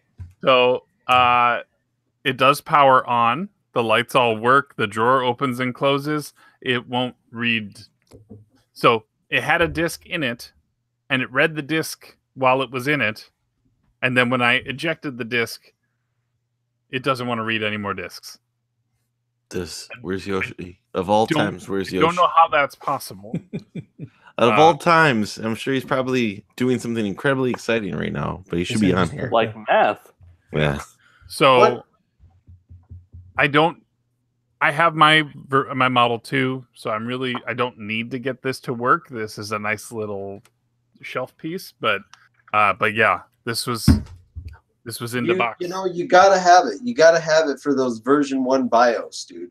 You gotta have it. I don't like the music. You gotta have I do it, not man. like the music at all. Like Those audio jacks on the version- back, that thing just makes that thing hard as hell. Oh, I'm just saying, like there's more. And you know, you get the actual. Oh, yeah. Oh, this guy, he's showing tonight. Yeah. So these were in there too. None of them are boxed. Let me get the right ones. Okay. Okie dokie. So the disc that was in there, I had my fingers crossed that it was going to be something huge. But it was Afterburner 3. Hey, that's a good one, dude. That game's getting hard to get, man. Seems easy enough. Oh, Damn it. musty. And then there's this Sega Arcade Classics, which has Streets of Rage, which has Revenge of Shinobi, Columns, and Golden Axe on there. Nice. And I tried looking that up on Game Value Now to find so I could put it into the collection, and I couldn't find it. I don't know why. And this is Hook. Oh, cool. You're a crook, Captain Hook. Hook. And this Please, version won't you has throw the book this has the John Williams score from the movie, and also images from the like actual I don't know if it's actual FMV, but there's just in the opening there's the whole the knife in the door with the message to tell Peter to come back. But yeah, the entire score is there. Soul Feast. Cool. That's a cool game. Battle Core, That's a cool game. That's got good music too. Wonder Dog. Do you want it? Let's see who says it first here. Final Fight CD. Me. You want it? And 2 discs on this one. Oh, nice. Yep. So Don't you have that one, or do you not? I have don't. I don't. It was on like the upper part of my Sega CD list. I just wasn't ever going to pull the trigger on, nearly $100 on that. Damn, that's how much it's going That for. game's now. $100. Complete. Damn, break. Complete. Yeah. Like original run, like red cardboard box Mhm. version is running upwards of that. But yeah, so Good pickups. yeah, and then he says there's another box. What? What the hell? Do you want it? To be continued. Yeah, Is he I just called giving dibs on the whole box.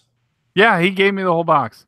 What the dude? You like that Sega CD combo right there? That's 150, $150 right there, broken. Well, And is that do you got the high def Genesis on that too? The first model high def. so that model, I'm not sure what okay. So there was a different Model 1 Genesis on there that didn't have the high def. I traded that in because I didn't need the spare toward Take that. this.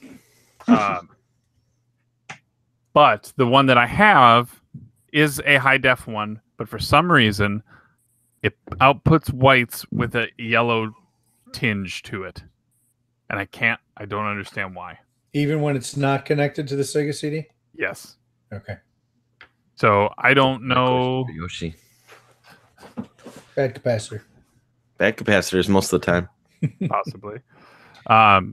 If he could get that and that working, then I would absolutely have it plugged in and use it. I don't know. I kind of like the only thing I don't like about the Model 2 is the footprint.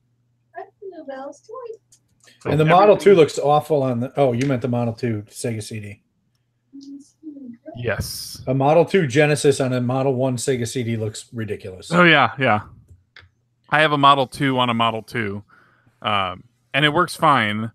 The other problem is I don't have... I only had an RF, a Sega RF for this, so I couldn't even use it to output composite. And so... Are you Yes. coming up here for the holidays, Musty? I can give you an AV one to try out. They are coming my way, so no. Throw it in a mailbox for them. But I mean, I could, if I haven't figured something out by April, we can figure it out. Just get the SCART pin for the Model 1. Get the SCART pin adapter for it for the Model 1 Genesis, and then get the converter.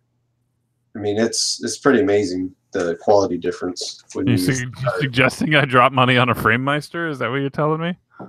see, like what I do is I have a HDMI, a SCART to HDMI converter box that a guy Retro Project Co is his name on YouTube.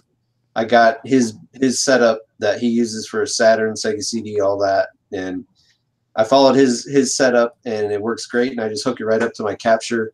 Then I can adjust it in my capture software from there. The size of the frame in that. Or you could buy the HD Retrovision cables. But see, mine works. I haven't had to buy that expensive stuff yet. I would like to get a FrameMeister, but geez, that price tag is scary to me for that. Yeah, what is it, like $200? $300? There's gonna be alternatives. Just look at that one cable. I'll tell you what. The GameCube's got another cable that's like half the price right now. If I had an orange orchard, I would sell an orange for $1, and then I'd have it real quick. But no.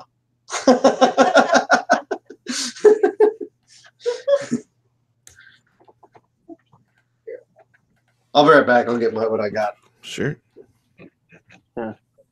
Was doing that. I just Musty showing Streets of Rage reminded me of something. I was reading the comic Batman Eternal a few weeks ago, and in one of the panels, I remember they just had Streets of Rage on the back on the TV for no discernible reason.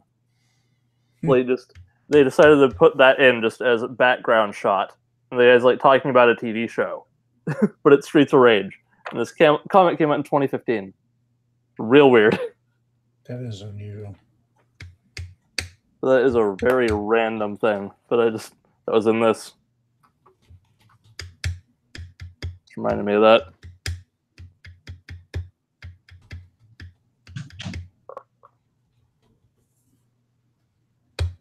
Well, that's a pretty good pickup, Musty. Did you play any of those Sega CD games on your Model 2 yet, or? I have tried all of them. They all run.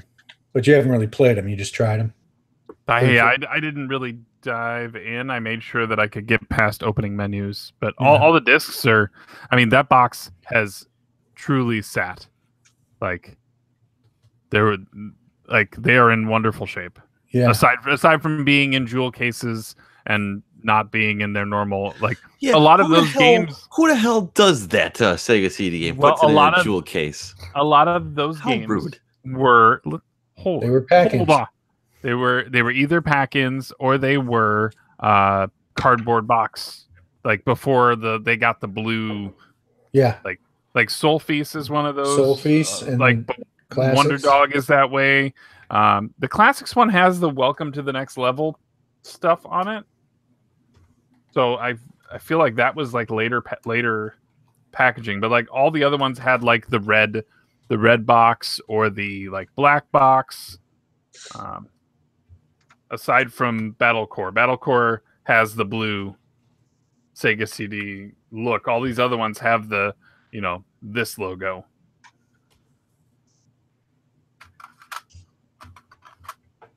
Still, yeah, that's nice. But yeah, I was like, he was telling me about, because he was telling me about Soul Feast, and he was telling me that he had, like, he told me years ago that he had Night Trap. I was like, oh, that'd be great.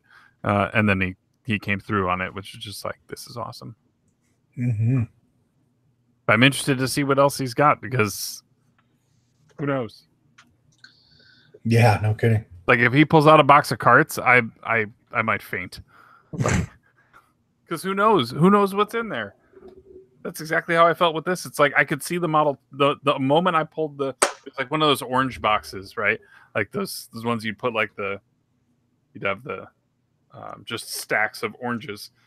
So I slid the top off, and I was just like, Model 1 Sega CD in here. I was just like, are you kidding me? I just looked at him. I'm like, dude, no way. Like, whoa. So he's like, you could probably get some money for it. I'm like, slow down. There was a copy of Double Switch in there that was complete, but my copy's better. So I traded that in too. I thought about waiting for it until the limited run Double Switches came out. Did you buy the limited run Double Switch? No, I don't do limited run. That's not my thing. The regular copy of limited run pre-orders go out Thursday, or they stopped taking orders for it on Thursday for the regular edition. I think it's like $30. Nah.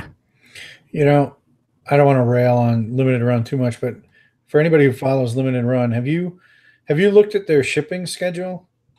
Yeah, I've dealt with them. Trust me, I'm not a fan, but some games I don't know if they're going to show up on the shelf. That's why I do it. And I've only done it for a couple games, and they're like 4 months behind. They're still shipping stuff that they sold in June. Yeah, I know. And when I tried to get a response out of them, like I wanted to go visit them at the PRGE. I didn't know if they were there.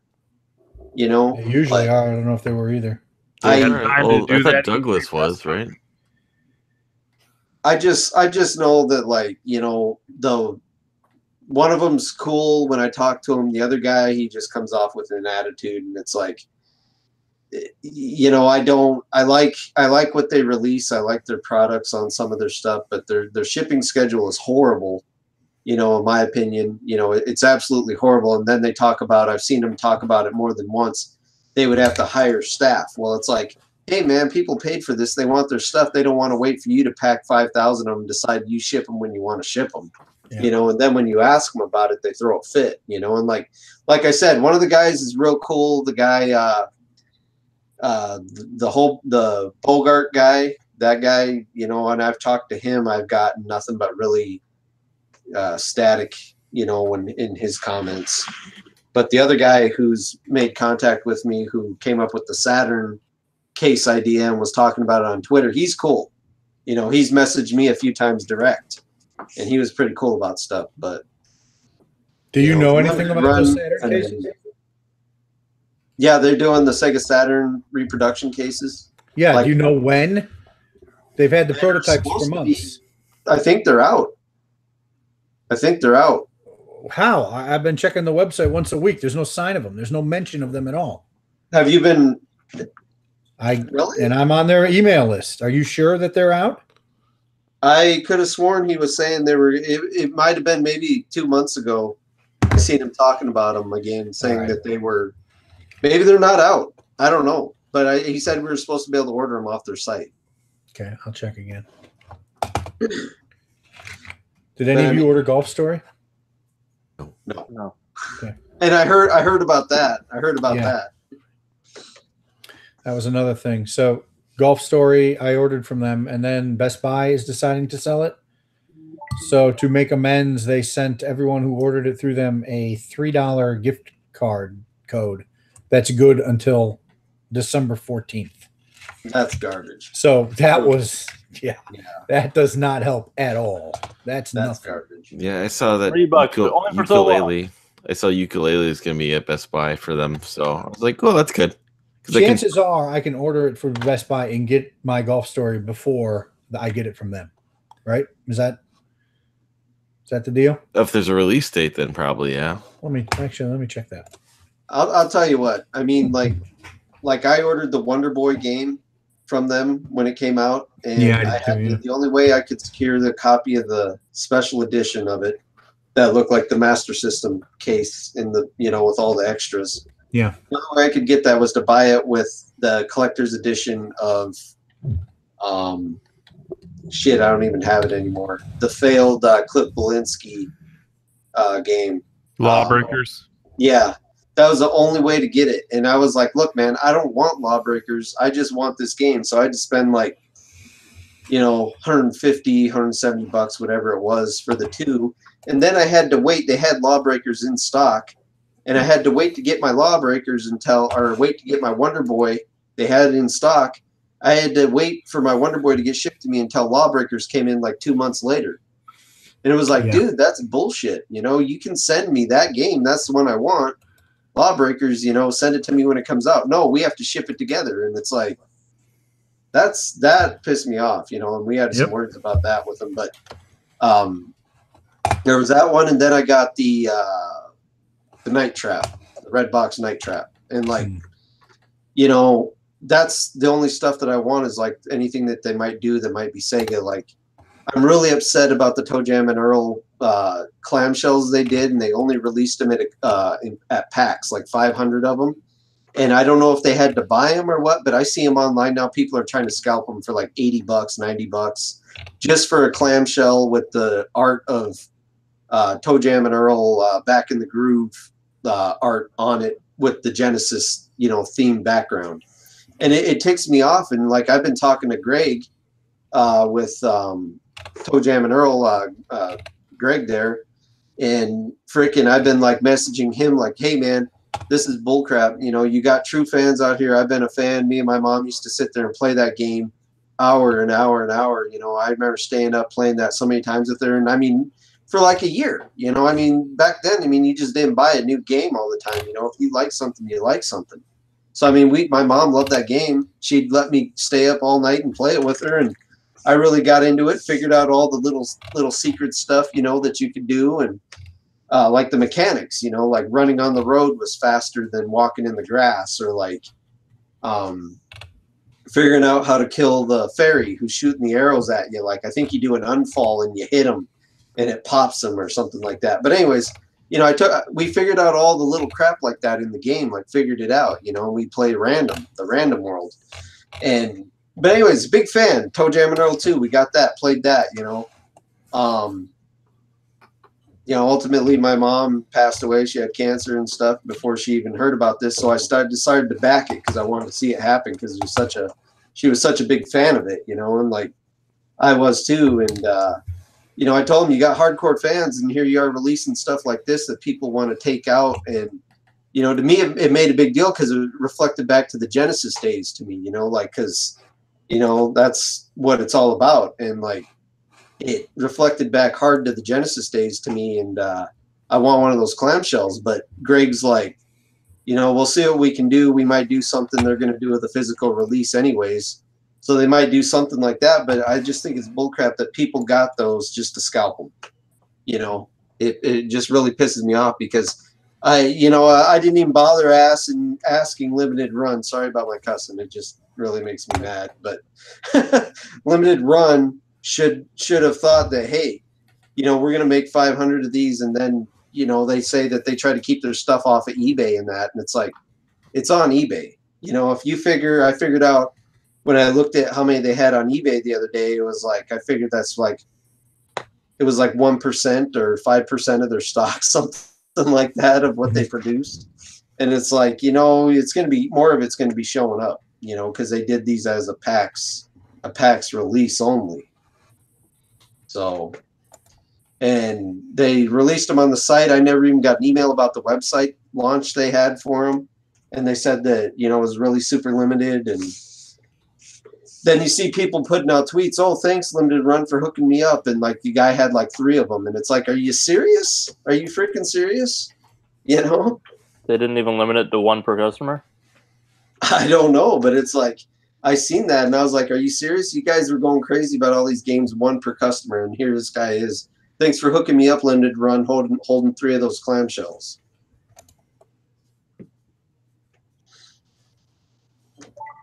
Anyway, and they had like some collector cards. Huh? Anyway, you want to do your pickups now? Yeah. Sorry, dude. You know, I'm just a big fan of that Toe Jam series, you know. Yeah. I mean, it's not like it's the greatest, you know, it's just, it has a lot of memories for me. Yeah. It's understandable to be annoyed about that. Pickup, it's actually a Blockbuster. It's actually a Blockbuster. Now I got both of them. I'm going to have to get the case. It does have the book and the disc, though. So I don't know if the sleeve in that's original, but it is an actual Blockbuster case, which I think is kind of funny. But I got that for all I see is your image, Cody. I don't see your presentation. Oh, what happened? Oh, unpresent and then represent. See if that fixes it. You can see what he's showing? So I see Cody's logo. Yeah, I see it. Yeah, it's working for me. It's amazing. Whenever that happens, Ryan, I have to hang up and dial back in. Meh. Okay. Hangouts has decided you're not getting any camera feeds anymore. Meh. Yeah, I can see all you guys. So does anybody know what these Blockbuster cases, is that the original game that they put in those? I don't know. It looks like it. I mean, usually what you can just pull it out. But there's like, for me, there was like stickers on the inserts, but it was the original insert.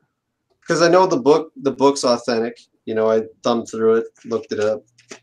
The disc's authentic, but then it has and the disc doesn't have the Blockbuster sticker, which I think is kind of funny, but it's a Blockbuster case. You know. Yeah. And I was wondering if this art here if they reprint that, or because I never went to Blockbuster, or if this is actually from the game, you know. Well, it looks original. It looks original to me. Do the stickers on the case actually indicate Arc the Lad on it? I almost wonder if that's a transplant. Yeah, that's what I mean. Considering there's no sticker on the disc and the insert seems fairly clean. Yeah, it makes me wonder. Well, no, the actual sleeve though has the Blockbuster sticker on the back here. Yeah, that's what I was gonna ask. Okay, yeah. It does say Arc the Lad there. Okay. So I mean, I'm gonna have to get a new case, but I got the disc and I got the book. The book's authentic, so I wouldn't get a new case. Keep the case. Keep the Blockbuster case. I like the PlayStation 2 ones because they have the memory card holder. But I mean, I'll keep the Blockbuster case. I've seen people go crazy, you know. I'm saying that but it matches the game. It's the entire package of what that game was rented as, right? Like that's why I'm suggesting not trying to mess. Keep it in its original. Keep it in its original rental secondhand form. Thing like I've seen it, you know, like it's an interest of like how Blockbuster presented it, you know, but I never had I mean, I had a Blockbuster, but we never went to it. Gotcha. This right here, I've listened to it a couple times. Sorry about the reflection. I don't know if you sound team Ventata. Yeah. Elevator action. Night Striker, Metal Black. It's pretty cool. This is from Phono to Shore, Ship to Shore. They're kind of like data discs, but they do a lot of stuff from like Japan releases like Tato, and they're doing Konami right now, like the Gradius records are going to be coming out around Black Friday, I guess, the other ones. So I got the blue one, the STS exclusive blue vinyl.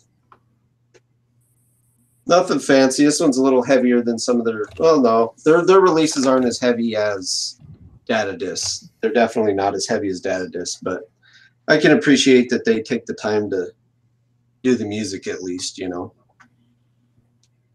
And the soundtracks on this are pretty sweet. Zuntata, you know, I'm a fan of Zuntata's music, the way they do gaming music. So that's all I got. That's all I got this week. Yep. Eric, do you have anything, or Ryan? I have nothing this week. Okay. Saving them for Black Friday. Yep. That's exactly what I'm doing. Everything can wait. Actually, not really. I've got some stuff coming. It just hasn't arrived yet. Yeah. I'm actually being honest, and I'm waiting to Black Friday. Okay. I have a football game to go to on Black Friday, so the deals are all going to be next week. Look at me. I'm going to a football game. None of them are going to be on actual Black Friday. Well,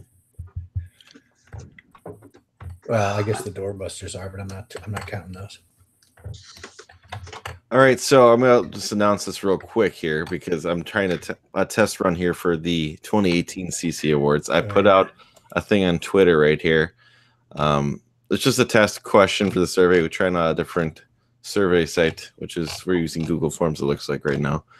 And I just want people to at least try it out for this test to see, you know, if it works well. More than likely going to use it. And so far, from the early people responding right now, it looks like it's doing well. What do you need our email address for? So people can't just keep going back to go back and keep adding more and more answers, like doing it 100 times. You can't stack the ballots. Yeah. Which is something that we didn't do last year. And thankfully, we don't believe anybody abused it. Yeah. Yeah, I got to tell you, if somebody is abusing it, they got more time on their hands than I do. Only I can see the answers here, Eric. So if you're concerned about multiple people getting your emails here, I always ask. It's because I want your email, Eric. 9 times out of 10, it's because you want to sell my email address and your answer to the question on this survey. Well, yeah, who cares? It doesn't give your answers. It does not give you answers. It just tells me who responded and the poll of who, you know, what so far is like in the lead. Gotcha. So it doesn't link you back to your. Nope. I want a copy of my response for favorite. Well, I don't want to give away the whole survey here. There, you should have my response momentarily. Excellent. Unless, of course, Google decides to, you know, take 20 minutes for some reason. But I just that's your email. I can't believe that's your email. I know it's a shocker. I'm sure. And you can count on me waiting for you in the parking lot. Rocket sauce. All right, I'm gonna go. I will talk. Are we doing this next week? Sure. Tuesday before Thanksgiving in the U.S. Works for me. Okay. Wednesday would probably be a no for me. Yeah, Wednesday's a no. But if you guys are doing this Tuesday, I might be around. I guess FitNet's not here. So, all right, folks. Bye, Q I Dog. got some stuff I want to get done this week. All right. Good night, guys. I'll see you next week. All right. Bye. Bye. Nice.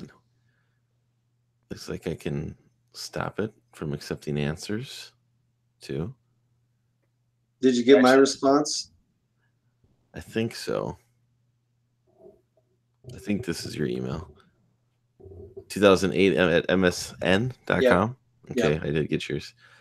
Looks like there is a way of me seeing the responses, but there's no need for that, right? Correct. So there's a tab I can open for that.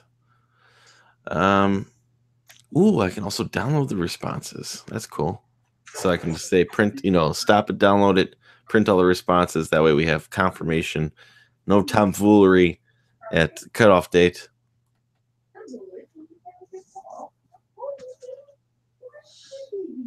Yeah, this is looking pretty nice. Looks like I can add some images to gussy this up. Yeah, I was gonna say I can drop you the problem is the image that I have is the thumbnail that actually says 2017, unfortunately. So unless you could cover up the year on it, Can we just put like a cheap line over for the 7 goes down, just have it just here I'll drop it in. One cap. This is Chevy. He's too busy looking I at saved him from the farm, right, Chevy? He's not happy. This is my buddy. Yes, this is my buddy. It's not like Musty's mascot here. Yeah, where's she at? She's out sitting on the couch.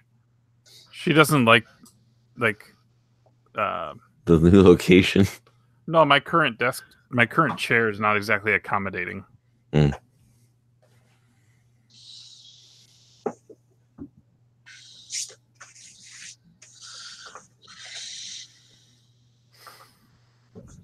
But yeah, I mean, I suppose What just happened? Chevy got spooked. Okay. Nice. Turn back on. Okay. Yeah, that works good. This works real good. So what are you doing with that? So last year we did kind of like, I don't know if you saw that they announced the I guess contestants for the 2018 Video Game Awards. Okay. Well, last year we did one for the community here for the Cartridge Club, where we let the people who are in the community vote on their favorite game from 2018, their favorite game, Cartridge Club game, which was a Prime game. We did it also for portable, and then we did for podcasts, for favorites, and then we gave out awards last year for at the end. We did the first week of January, I think it was, Musty. Yeah, it was. Yeah, it was. It might have been the second week because I think it was like the 11th or 12th or something like that. So, if the game came out in 2018, you had a chance to play it, and if it was your favorite game, you could vote on it to be your favorite game, if you will. And we're gonna put in a write-in this year just in case, right? That you like list. I lift. It's an option right there for that first question. I tested it out. Okay, good. So and it works because I voted myself using that one just to see if it works, and it does. Okay. So that's a good. That's a good. It's a me. Mm-hmm. So yeah, this is looking pretty promising. So we did it for the 3 choice. We gave you 3 choices too. So we could do like, I guess, a countdown for video game, saying like we did 10 through 1. This was number 10, 9. So it felt like you had some representation, basically, kind of like your voice might have been heard a little bit more, as opposed to just having the one game be announced as the winner. Say this was number 2 on the 2017 Game of the Awards. So last year, Breath of the Wild won for the Cartridge Club. It won for both Video Game Awards and the Cartridge Club. But yeah, it was a pretty good turnout last year. I think we had like 100 ballots come through. Yeah. So, and I believe the podcasts outranked the video game ballots too. So like, we listed everyone who was in the who has the podcast in the Cartridge Club, and everyone got a vote last year. So, yeah. Nice. I think we still need to figure out like how deep of a list are we going to talk about, and if there's any other like club centric categories that you wanted to drop in there too, or ideally, I'd like to have the survey out December 1st. So then all of December. I think, to be honest, it would almost be better to have that survey out like tomorrow, but but I'm not going to push you. No. This is for this ton of talk right now about it. Like people are talking about Game of the Year and that kind of stuff. For us, though, the important thing is the podcast one because that's our way to bragging rights and stuff like that. Yeah, we had a little trophy last year too, so that was given out at C3. So, but yeah, it looks fairly promising. I think we're gonna probably use this because it actually is pretty good. So pretty good.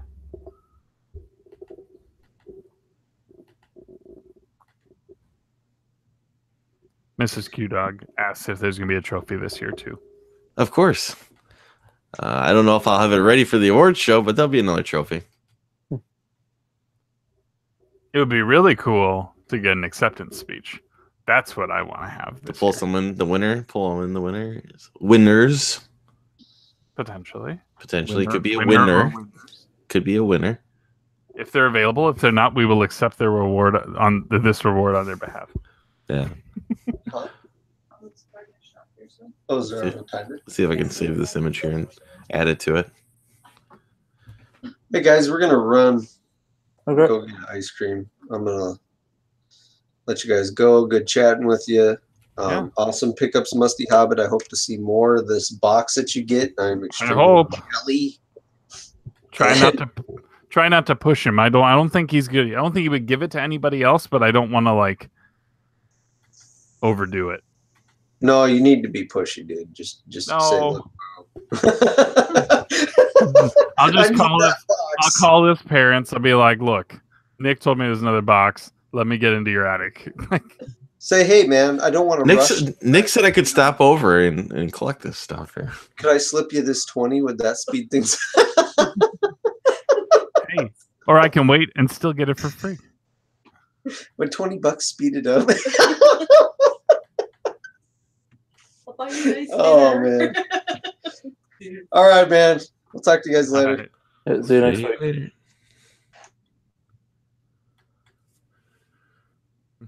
Okay. Who's going to see Detective Pikachu? I want to. Yeah, I surprisingly want to see that. I don't know if I'll see it in the theater, but that was so weird. It's so weird, but interesting. I saw all the people who were like, it should have been Danny DeVito. That's what people have been saying since that was announced. Yeah. It still works with Ryan Reynolds. Yeah. The stuff with the Mr. Mime was pretty good. Well, there's some like grown-up humor in there. Yep. I think he told you to shove it. Yeah, I don't want to say what else happens in that because that's only been out for like a day or two, so yeah, give a chance for people to go see it. Yeah, and then Toy Story 4. Haven't watched that yet. There's not a lot to it. I didn't expect that. Aside from knowing that it's coming. Yeah. Did they announce a date for the next season of Game of Thrones? It's April something. Yeah. Okay, because I saw that there was a trailer, but I'm a season behind, so I didn't want to look at it. Here, I'll check it. Yeah, but because they tweeted something. Okay, but thankfully, I will actually be able to watch the last season of Game of Thrones now, because there's a service called Crave in Canada that has all the HBO shows, but it had like a very limited amount of them before. But they just added an add-on service that adds like the current seasons, what's airing, like you can watch stuff live on it, and movies. So now I have access to that, and I have access to the 2 seasons of Westworld and all that stuff. I watched the season 5 of Silicon Valley. Yeah, that's awesome to have access to finally. Great show. Yep. God, what was the... Yeah, I was like, my mouth was getting dry, and I could hear myself gulping. Like, it was like showing... Like, I was showing up in the selection because it was that audible. And it reminded me of the joke of, like, when they had their office. And it's like, I can hear you gulping from across the room. Mm-hmm. That was a good season.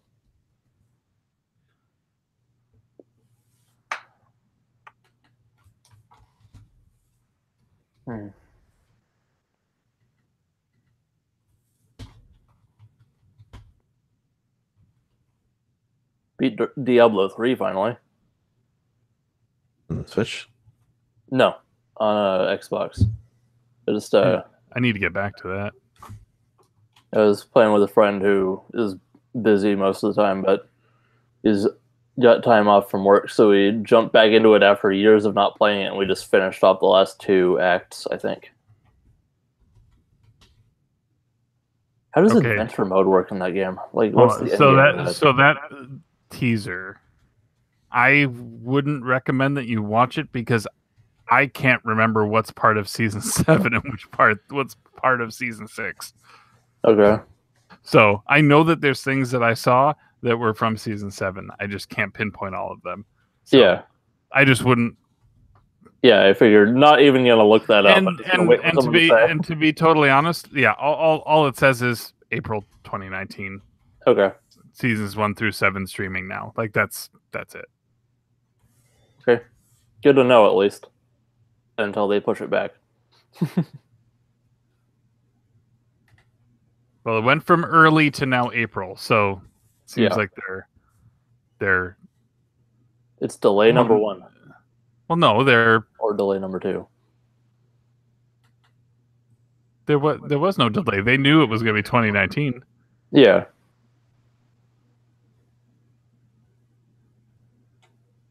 Yeah, I was making jokes. It's fine. That's earlier than I was expecting it, honestly.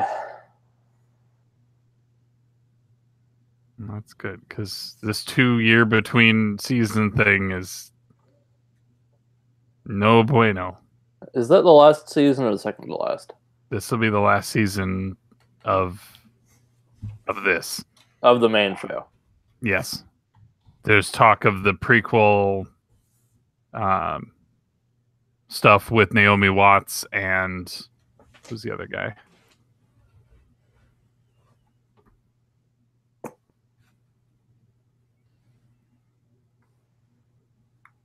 Naomi Watts.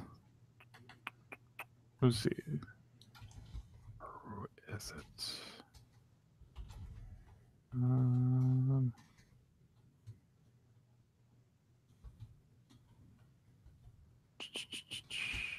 Josh Whitehouse. Don't know who that is. Denise Gow. Don't know who that is.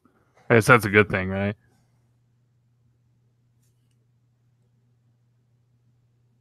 Because apparently putting known commodities in roles takes people out of the experience, right?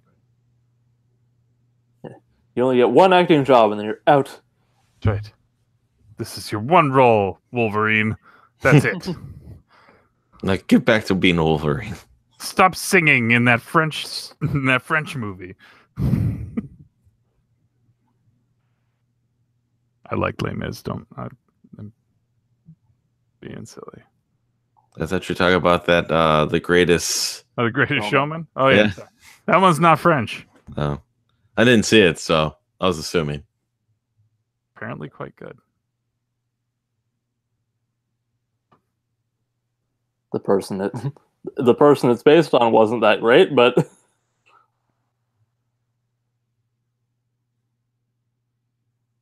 That's on the HBO thing as well. I could probably watch that.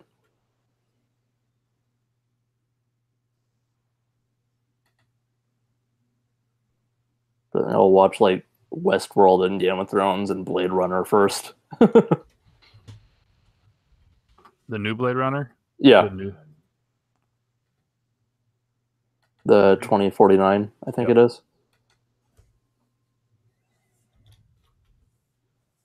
It's one of those movies that I won't even say it. Never mind. I don't want to impact impressions. I enjoyed it. That's all I'm gonna I say. assume that it's hit or miss depending on who you ask.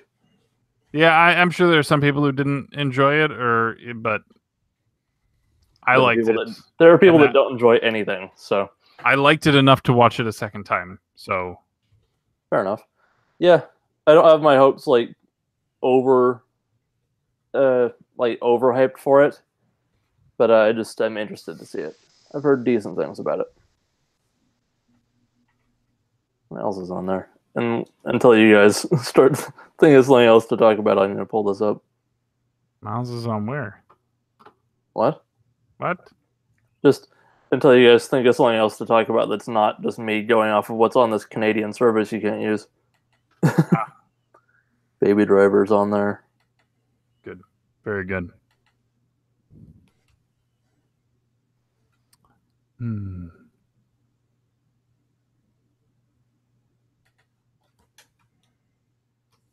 Why am I blanking?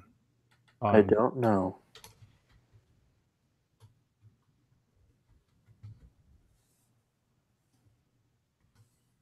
Beat Saber next week. I was saying, when does that come out? Because I was talking to a coworker about that. Next week. Is there a song list for it by chance? I don't know, but let me take a look. Saber. Someone put that one song. I don't know if it's true, but someone did Beat Saber to that one song from Guitar Hero 2. That one song from Guitar Hero. That really. The Fire and the Flames. That's from. Yeah. Oh yeah, Jesus. Yeah, it's Dragon Force. Okay. The video on that is insane. I might have to watch that. I also found somebody did Bohemian Rhapsody with a double-bladed lightsaber. What, 4? No, just a Darth Maul double lightsaber. Nice. So he has to keep it moving, so like it's pretty crazy. Beat Saber soundtrack. 11 great Beat Saber songs worth playing.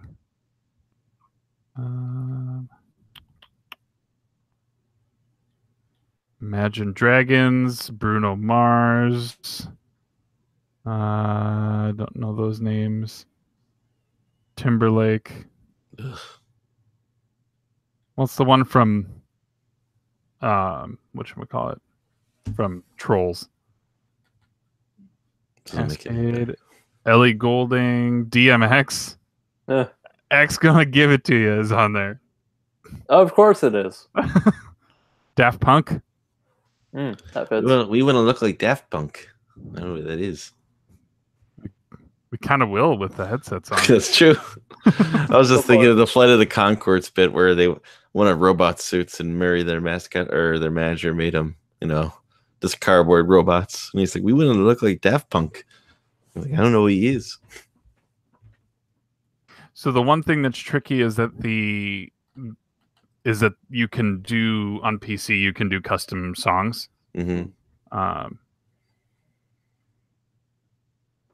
So I don't know. Like I saw somebody did the BFG division from Doom. Oof. Yeah.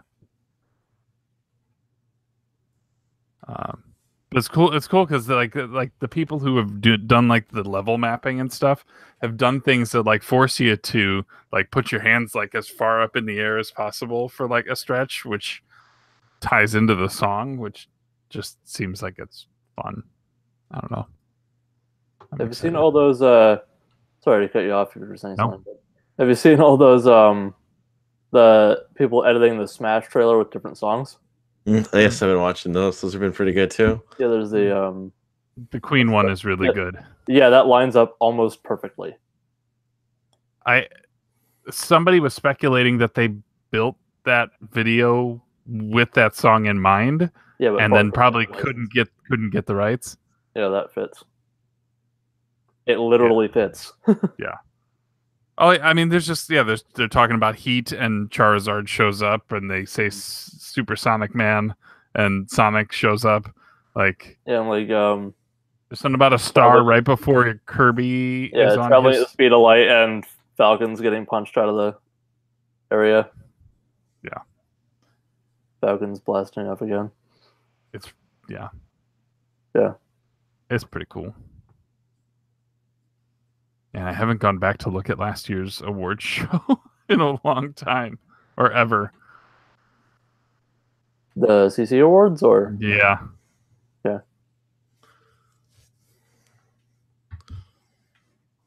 I was sweating.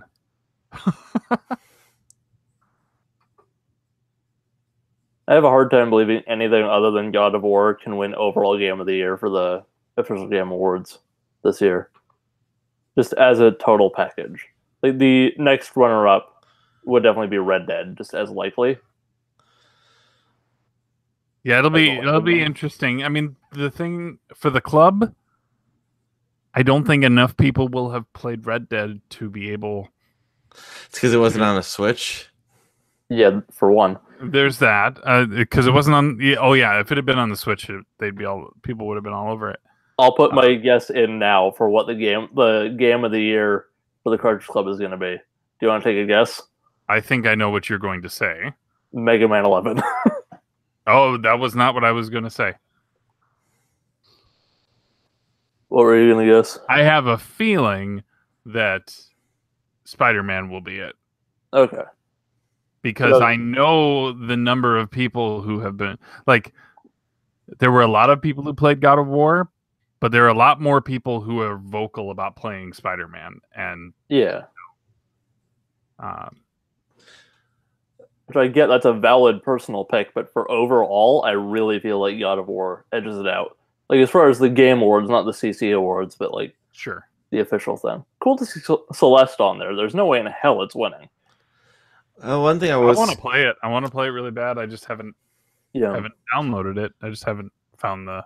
I was interested in Assassin's Creed Odyssey, but then I saw like all these little like quirks about it, basically, which kind of surprised me that it made the list. There are way less than for Origin, or whatever the previous one was. Mm-hmm. I haven't heard like anything too bad about it for Odyssey. Someone brought up, and maybe it was Josh, saying like I think there was transactions to help your progression, like it was really slow. Yeah. But I heard it was pretty buggy at launch, like really bad. So like most things. Yeah, but I heard it was really bad, and then but I don't know if that's like it seemed like it came and it just no one talked about it.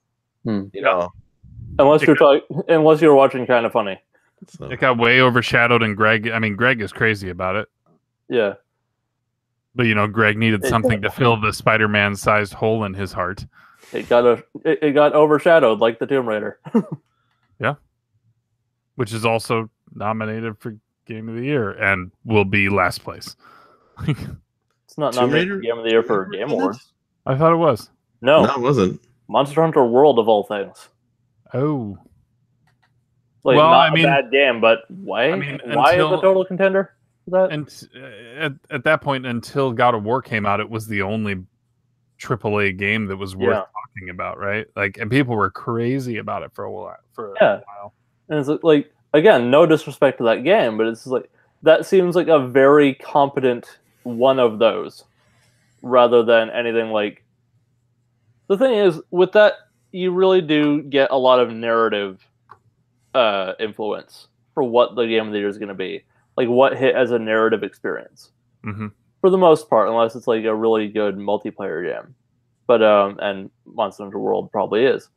But we have so many good, like, narrative games now, this year, between Red Dead and Spider-Man and God of War.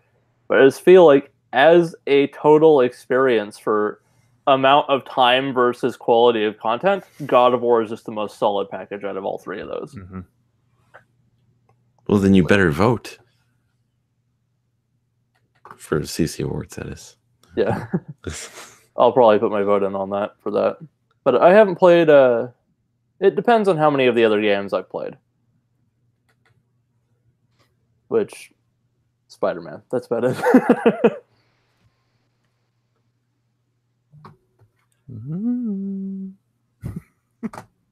You know, I had a coworker asking me about the Xbox today, or not the Xbox, about the PlayStation VR today because they watched a video this weekend about Tetris Effect, about the game you just held up right there. Yeah, they're asking me, like, what you think about it? I'm like, I dig it. I just haven't played any games in a while because I've been playing other stuff, and they're just asking me general questions about it. And the main reason why is because they're a fan of Rez. And I guess the people from Sega who worked on Rez made that game. It's the same. It's the same director. Yeah. So is that in Luminous? So they were looking. Then I told them, I was like, well, Black Friday, they're on sale on Black Friday, so that sparked their interest even more. So yeah, I mean, the deal that they have is a good starter package for the casual VR user. You know, the person who's not in it to get, you know, all wild and flaily and stuff like that. Yeah, just more of an immersion thing. And that does help you play, apparently. Because I watched a video where it was like one of the winners from like one of the old Nintendo tournaments. Thor? Maybe. I don't remember. But I don't think so. But Thor Ackerland. I don't think it was him, but anyway, it doesn't matter. It does matter. My point is, he was playing it on just the TV, and he was doing super well, obviously, in Endless. I don't remember what was in Endless, actually, because you can't do Zone in Endless, at least not in the demo. Anyway. Correct. Zone does not exist in the effect modes. Yeah, so he was doing that in just regular Journey. Weird. Anyway, but then he started playing in VR, and he got even better at the game. I think that video was also the first instance of a dodecahexatress, whatever the 16 pieces, or 16 lines is called. Yeah, so when you're in the zone, if you finish a line, it slides to the bottom, and then you can keep building it up, and then when the zone is done, it'll wipe all those all at once. Yeah. Yeah, or you can get panicked by hitting it either intentionally or by accident, then build up way too high, not clear any lines, and then die as soon as it ends. So there's a mode called there's a mystery mode, which is cool. Yeah, so mystery mode throws you random effects, mostly negative effects. But sometimes it's positive. And that is a wild mode because it's like, get 150 lines. And then it like, you're like, no problem. And then like 40 lines in, you're just like, this is too much. Yeah, it'll like go upside down or throw you giant blocks. Yeah, it'll flip. Like it'll do a full on inversion, either vertical or horizontal. It'll just rotate. It'll rotate the blocks like this, and then it'll zoom in on you. The large blocks are the worst. Probably change the speed at random. That would be a fun mode. I had it bump up to 9 speed and just had to like hold on for dear life. Like the nice thing was I was using the store, because you can store the piece. So I always knew what I had. Like I tried to make sure that I always knew what I had there. And so I was almost always trying to like slide that. Like I would take the new piece and move that there and just use that one just to give me more time to process. Yeah. And it seemed to work for me, but sometimes I would store a good piece because I was just trying to frantically get through this whole thing. Just don't store the giant piece and forget about it. If you can do that, that would be funny. I don't know if you can store the giant piece, actually. That would be funny, though, if you could do that. It'd be great if you could find the opportunity to like actually like slide, just drop that in and have it be a positive impact. Yeah, like just build a giant wall on the left side and then drop the big piece. Yeah. Or right side, it doesn't matter. But I like it. Mm-hmm. Damn it. Spending $50 on a Tetris. Canadian. Wasn't like, I mean, the name, the Tetris Effect, isn't it based off of something like you could see like the Tetris blocks falling in your dreams or something like that? Yeah. So there's the name of a book. There's a book and a study at, I think it was Harvard or MIT. I think Caleb has done a review of this book, but probably it was how you start to think in patterns like that, like after playing for an extended period of time. So you start to see sets of 4 squares and helps when you're sorting things. Oh yeah, it's like trying to put things into like the back of in the trunk of a car. Yeah. It would be funny if that was one of the backgrounds on Tetris Effect, was just like the trunk of a car. that would be good.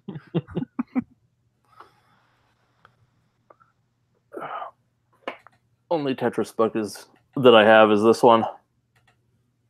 Comic. But just the history of Tetris. Wasn't there supposed to be a Tetris movie coming out?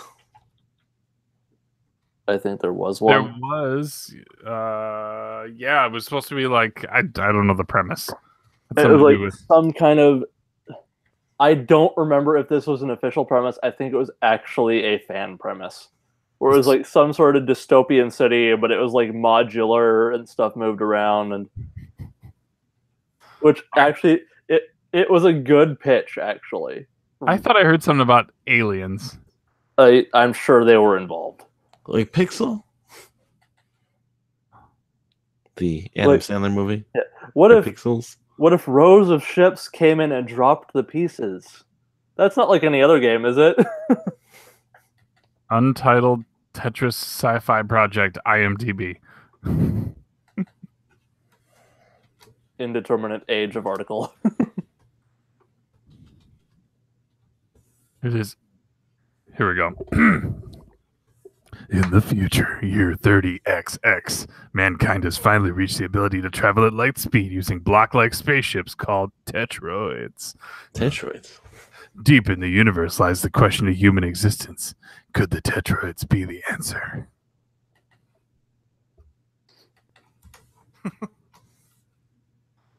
That is almost as bad as a Pong pitch I came up with as a joke.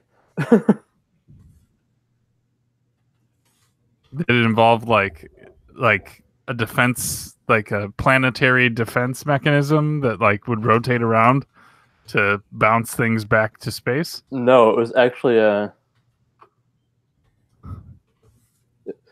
some kind of like, I just thought of like, what is like, just in the vein of stuff like the Mario movie, like how could you go the farthest away as possible while still retaining some aspect of the original thing? Where of course you go dystopian future, 80s aesthetic, because of course you do. And it was like this underground arena, like the like there was some kind of apocalypse or something, and people have forgotten stuff from the past, and they find like this old, like they get into the Undercity and find an Atari that has Pong in it, and they try to interpret what Pong was based on just the game, and out of that spawns this underground like tournament thing where they have like these hydraulic things that go up and down, and they bounce these giant metal balls back and forth. It's like this underground tournament thing. So at PRGE, they had a physical Pong table, but it was electronically controlled. Ryan, did you take a look at that thing at all? Yes, I walked by it. I couldn't get on it though every time I walked by it though. And I think one time it was available, it was like shut down or somewhere was broken.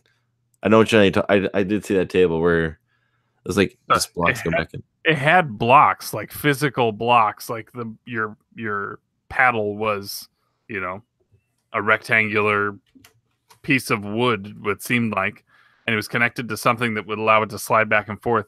And then they had a box, a little cube that would bounce around the play space.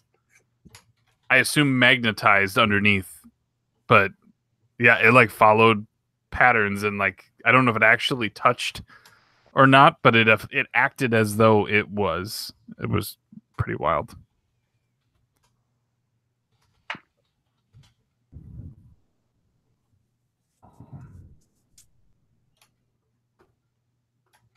Table Pong. There it is.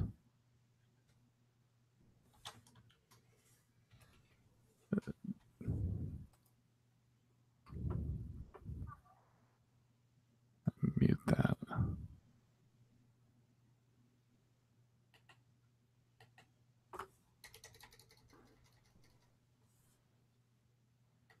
Yeah, it's weird. Like, okay, yeah, I found it here. I'll drop it to you in the. But like when you score, it's funny because it sits in the scoring thing for a second, and then it like jumps to the front of your paddle. Like the guy who got scored on, it like jumps in front of the paddle for him, and then he can release it. Table Pong. Cool.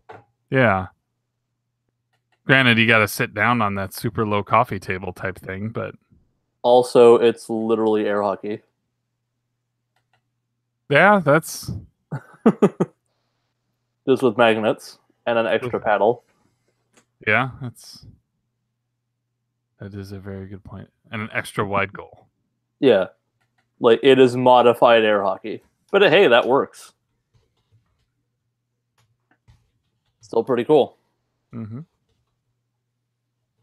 But ironically mimics what they would do with Pong games, where they just call it something else, but it would just be a different skin of Pong. Like the clone consoles, it would be like tennis, or they probably had air hockey in there. Field hockey. Yeah, but that's pretty funny.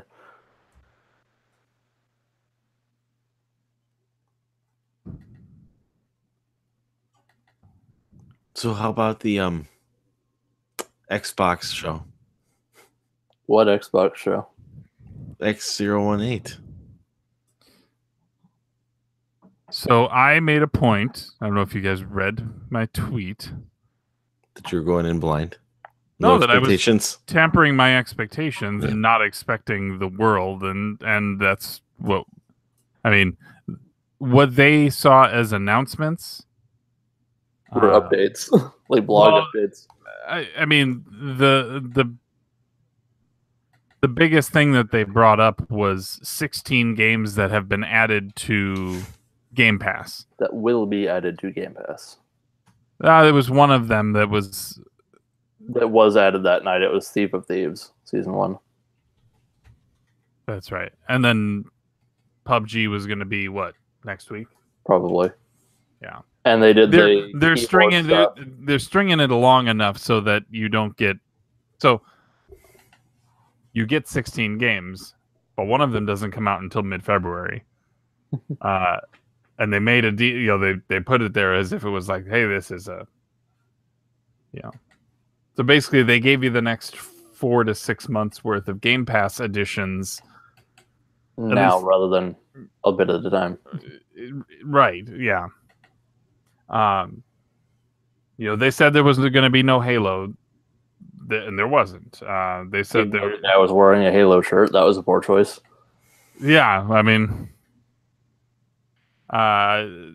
some of the orchestration on some of the conversations I didn't enjoy. Like, I wonder if that kid ever got a power cord or a controller. They only got the free Xbox. Yep. There you go. Happy 1 year anniversary. There you go. Yep. Back to you. Here you go. Good luck. Hey, this feels awfully light. Like there's nothing inside it. I found the Bohemian Rhapsody Beat Saber with the Darth Maul lightsaber. The only thing I found, I guess, generally interesting is that they refer to Ori as a Metroidvania. They did say Metroidvania. This is, yeah. That's not entirely wrong. Well, it's not that it's wrong. It's just interesting that they were willing to use that terminology for a style of game, if you will, right? Yeah, or they consider didn't call it they didn't call it platformer adventure game, or try to come up with some glorified name that they can claim as Ori Mania. Ori Mania. There actually is a different This looks insane. This is going up on the watch history for the Hangouts channel, by the way, just in case you see this stuff pop up. Looking at it at some point. Doesn't really matter. I'm just letting you know. The hell was I just gonna look up? Oh yeah, Metroidvania. This is just on Wikipedia, so I don't know if this is a widely used term that I've never heard. But what is the other? Platform adventure. See, I would have put like exploration in there somewhere. I would have left platformer in there, but mine was like dungeon platformer. Dungeon platformer. Platspation? What? Platventure? Platventure? I think dungeon platformer works best because the big maps effectively work like a dungeon in an old RPG, and where the exit spits you back out into like, oh, it's like, oh look, now I'm back at the beginning. Yeah, you're effectively exploring a dungeon, but it's different settings. Like just for how the maps are set out. No, it doesn't really matter. Was it a corridor platformer? Maybe. Terraformer? Terraformer. I mean, that would be like Terraria in Minecraft. Terraformer, yeah. Terrible platformer. Oh no. Yeah, this is nuts with that lightsaber. Yeah. The one thing that kind of bums me out is that in this one, they're all just dot touches. They're not actual slashes. Because yeah, it's not the most elaborate thing in the world. It's not, but I mean, there's some moves that he does. It's like, well, he had to at least have practiced that. Yeah.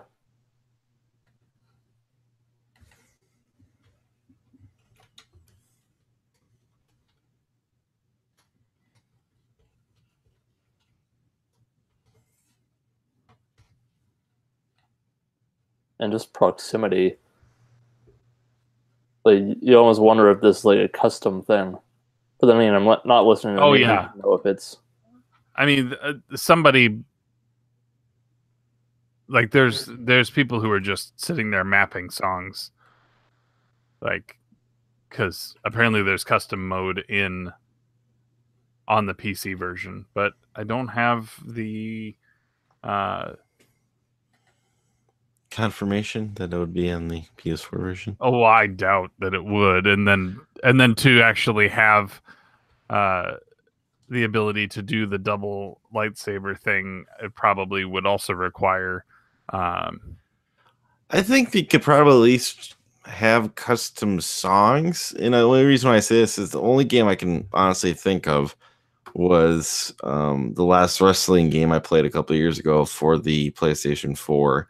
And you can do customized wrestlers that people upload, and then you can download them from like whatever there was like a custom page, and you just go there, scroll through it, and then download it to your game so that you can upload that custom character to your roster to play as. So of course then like you would have all these wrestlers appearing from different companies and timelines that aren't there. So I don't know. Maybe they could do something like that. Well, there was a game a couple of years ago. Was it Rhapsody? I think is the name of the game. Rhapsody. Bohemian? I think it was called Rhapsody. All I'm thinking of for Rhapsody is this PS1 RPG. Oh, that's right. Okay, no, it's a different. Oh, what's it called? I think it's PS1. Might be Saturn. No, there was a PS3 music game. Music rhythm. Not that weird one that Dean did a review of.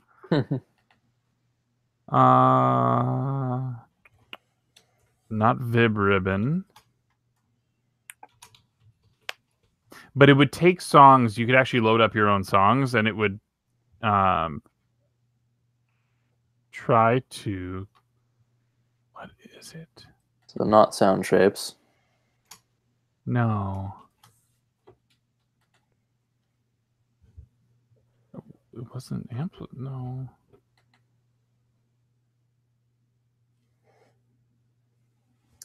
It wasn't amplitude, but amplitude is another rhythm game, but Not frequency. That was PS2. Then again, so was amplitude, but I guess they remade it. they did it on PS4, but it was a it's on both. Sorry. Yeah, this is the second time I've heard amplitude mentioned, I think, today, because they talked about it on Kind of Funny.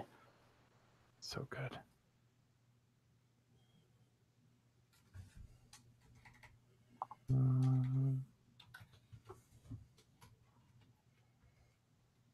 None of these names look familiar. They're not.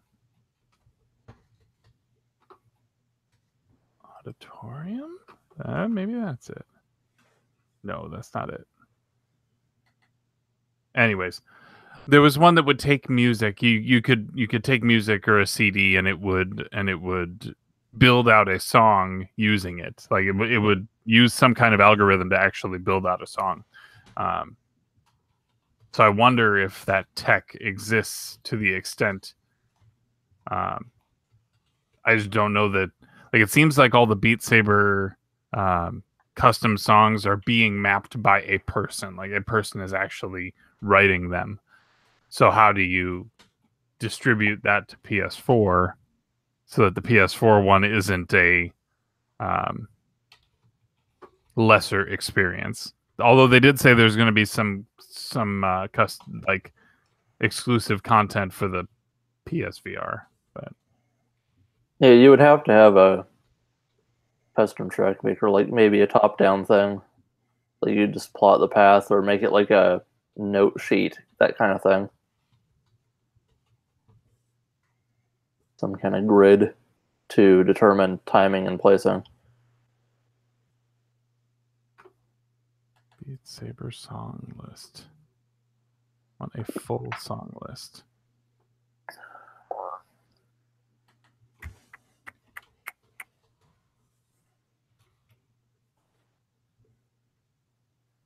Yeah, most of it is here's how to put custom songs.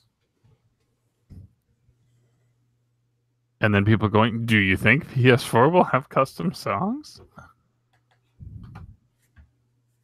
Sorry. I'm gonna do like that's how I'm gonna end my section of the stream on the marathon.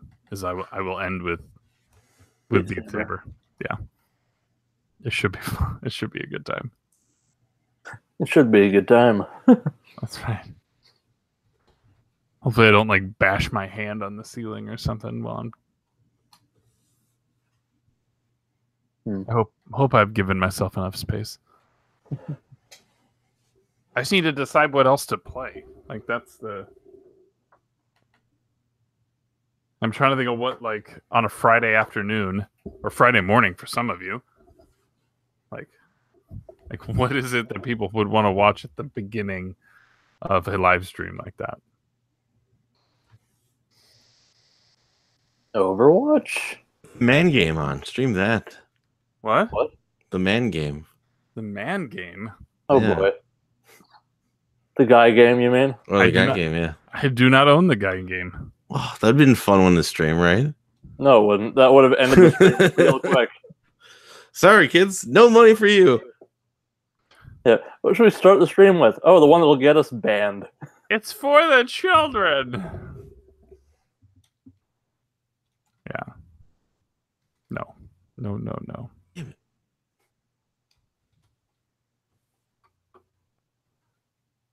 You know, I'll tell you this. I don't mean to change subject, but I'm No, just, you can. because I'm looking into, you know, I'm filling out, putting some work into the awards poll right now, but just looking. I'll give Jeff Keighley all the credit in the world because I think at one point in time he was kind of really seen as kind of a joke. But honestly, I think what's up with the Doritos stuff.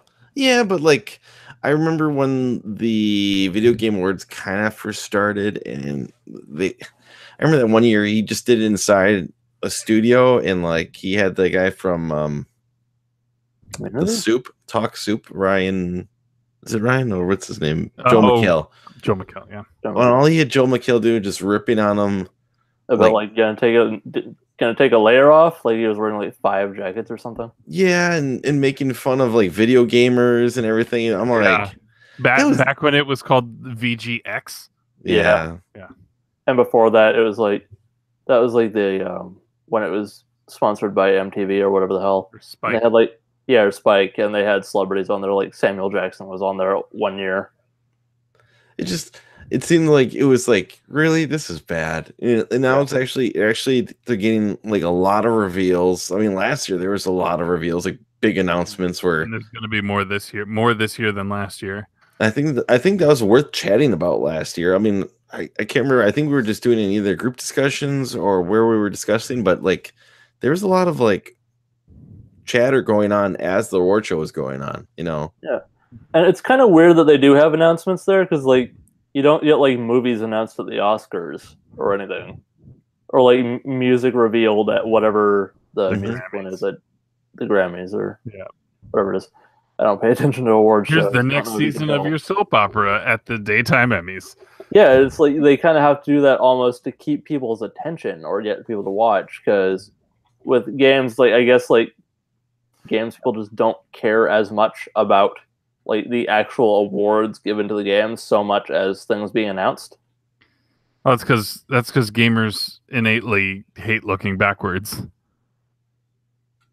I say that as a generalization to the entirety of people who play games. It's not totally true. Yeah, like more mainstream mentality that people just play the new stuff, because clearly we do not fall into that with our shelves of old games. This is true. You say with NES, NES right. stuff right behind you. Yeah, but I mean, you look at your average modern gamer, though, the one who has 4 games in their library at any time at the most. They don't care about what came out in March. Yeah, they're like, I want to know more about this game. And if it's not what I like, then I'm going to ask you if it's an April Fool's joke and make you feel bad in front of people. And there are other things that were wrong with that from what I heard, but yeah, that was... I didn't watch it. I kind of caught second wind. I caught wind of it after the fact. But yeah. Not to tangent onto that, but I will just say, if people's entire gripe is that they announced a Diablo game for mobile, screw off. If you want to say something about like who is making the game, their practices, how it was revealed, where it was revealed, and to what audience, that's the stuff you can have valid discussions about. But if your problem is just boo mobile game, get out. Yeah, I'm right there with you. Yeah, it was the same way that we were scratching our head when that Command and Conquer thing was shown at E3. Project Spark. No, what was it? Command and Conquer, not Conquer. Yeah, where the I people missed the word. They're like, killer, man, killer. I need my backup. Where they're just playing on their phones on the stage. Oh, I launched my 3rd nuke. Oh no! Oh man! It's like maybe the wrong audience to be pitching that to. Mm-hmm. I mean, they could have done the reveal trailer. I don't mean to go back to that because we're looking backwards. But they could have just shown the cinematic trailer and moved on. Like, they didn't need to shoutcast and a match between 2 guys tapping on their phones and taking up 12 minutes of a press conference. Like, and maybe like you said, the venue for revealing that after saying that there wouldn't be Diablo news, or that there would, but it wouldn't be Diablo 4. Gotcha. Okay, so they did say that it. Okay. Yeah, I think it just... Somebody was saying if they had put that in the middle of the show and ended with Warcraft 3, it probably would have been entirely different. But to end the show immediately following that left people sour. Yeah, and just... I didn't mean to get totally on that topic, but obviously if people are listening to what we're talking about and have no idea what the hell... Diablo Immortal, the mobile game. But... the other weird aspects, like what I heard, and I didn't watch the thing, so I can't confirm how anything went down, but it's for the fact that it was BlizzCon and people paid to go there, and they're predominantly a PC gaming community, and it's like people spend a lot of money to go to BlizzCon, and then they just pitch mobile game, and so it's like that's not the audience that's going to get excited about that. Like if you were like shadow drop that on Twitter one day, that would have blown up. Like that, Right. People would have been really hyped about that. Just say, "Hey, Diablo come to mobile." It would have just people have gone mad. But now the way you did it this way, people just got mad. Yeah. Because the other aspect of it is like I also heard that like their reaction on stage to people being unamused was one of the people to go like, "What? You don't have phones?" And it's like stuff like that, just being kind of dicks about it. I did think it was pretty funny though. The person says, "This isn't an early April Fool's joke, is it?" Yeah, that was pretty funny. I don't know. I Kind laughed of. at that one. Sucks for the people that had to reveal that, but from what I heard, True, the people true. that were presenting it could have handled that better. And that's the aspect to that, and also the fact that it's made by NetEase, who is like this Chinese mobile game company that makes a bunch of RPGs with like microtransactions and stuff like that, and pay-to-win mechanics. But I guess that's not the first time they've worked with NetEase. I think they did that with like something to do with Hearthstone. I don't know. But anyway, the other weird aspect to it is NetEase has made RPGs of that vein, and people were concerned that it may be a reskin of one of the previous ones. I don't think so from what they showed and what I've seen of the other ones, not much. But I just don't think that Blizzard would be up for that, even under Activision. But I mean, Pokemon Go is a reskin. Fair. Like, but that's Nintendo. They're always right. so- Nintendo is perfect. there it is. Yep. Good.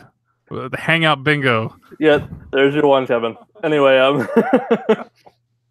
but the other weird aspect of that is NetEase has made RPGs for mobile that are also playable on PC.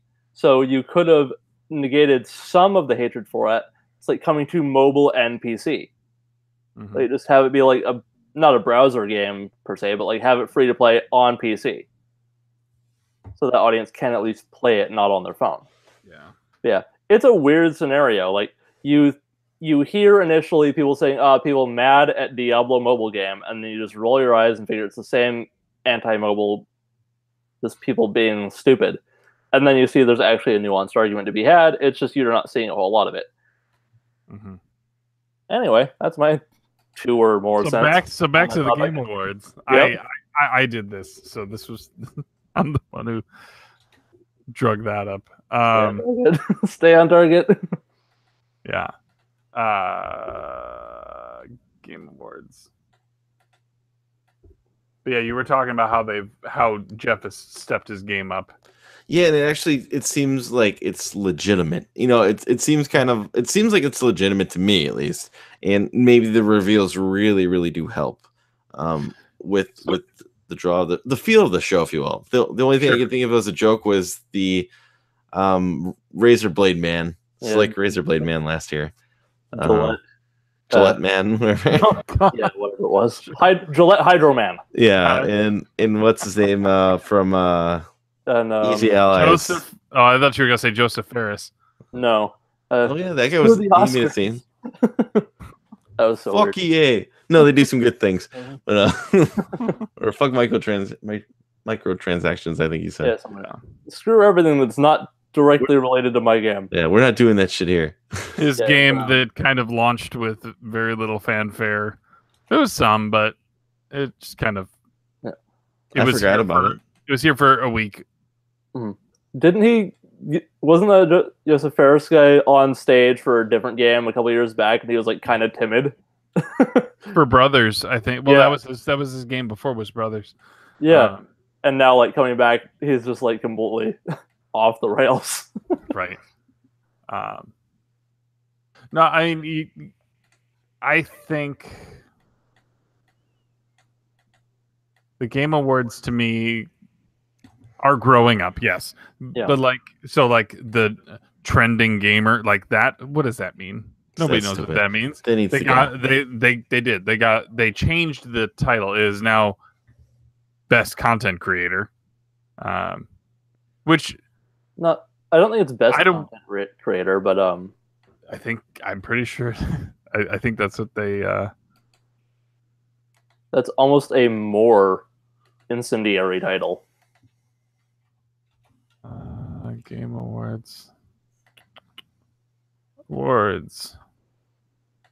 They mean two entirely different things. Trending just means they are popular in the moment. And there's a reason, like all of the ones who were nominated last year had good reason why they were trending, right? Yeah. You had Andrea Renee, who had fired up, a company from not anything. Yeah.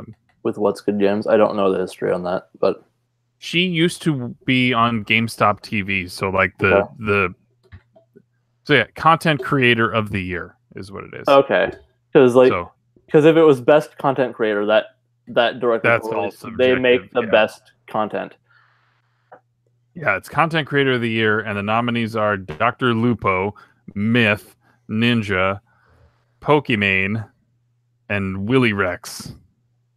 I don't know who any of these people are except for Ninja, and I don't care. They don't have to read any internet usernames off of the Oscars. I'm just going to say that much. I mean, if somebody wrote a song for a movie that got, but you know what I mean. Lil Wayne could win an Oscar, just saying.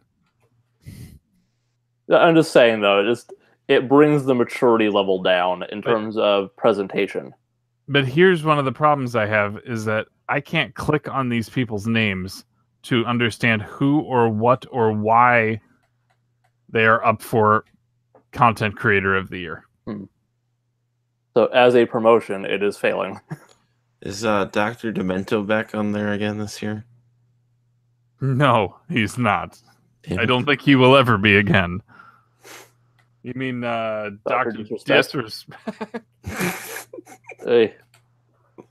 It's not my guy. Do not do this.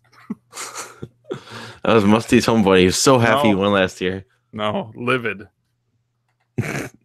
There were 3 other people who were more deserving than that guy. What was your level of lividness? Just slightly, or Lividly livid. And the fact that I keep making him Musty's guy. Yeah, he won't leave it alone. I'm sorry, that was an older CC reference. There was a guy that was part of the community. Oh, slightly gotcha. Okay. Gotcha. But no, they had the guy who's doing all this work with getting accessibility for disabled individuals to be able to allow them to game, right? Some of his work, I think, went into the adaptive controller eventually. But he came in, I think he probably came in 3rd or 4th out of the 4 that were nominated.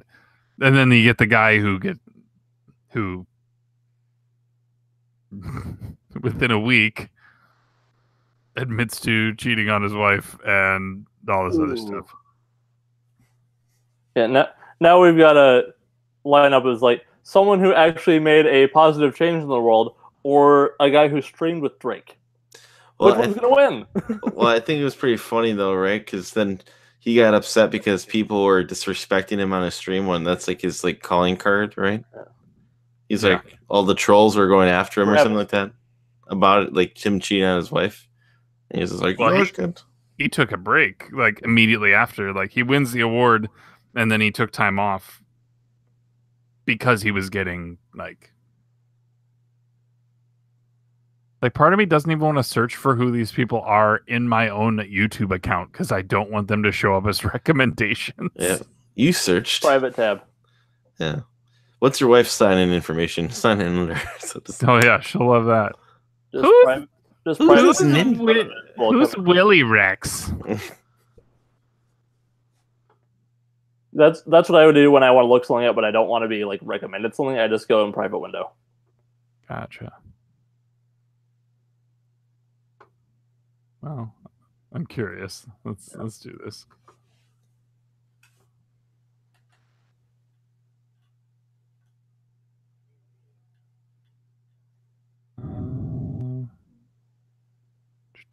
The heck was that?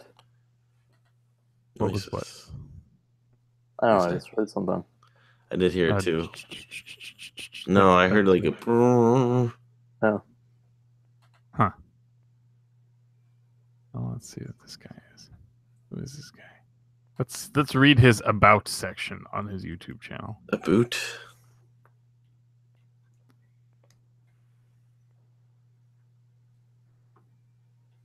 Okay, so this guy is a Which guy? Willy Rex. Oh, okay.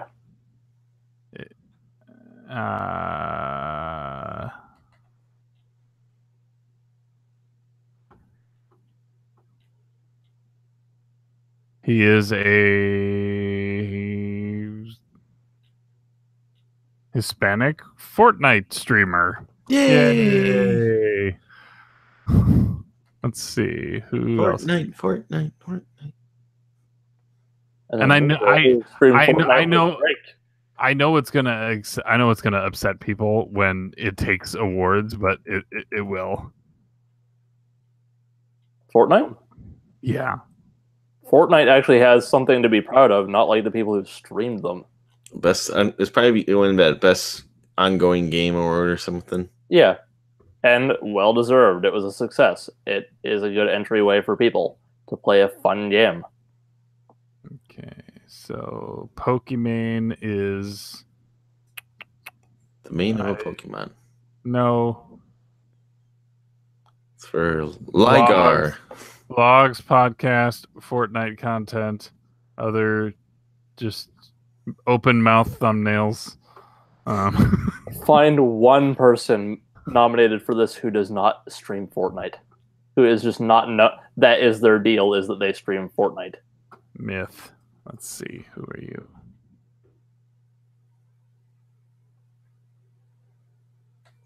Best esports player. I know of Sonic Fox. Nope, not that one. Got one more left. Let's see.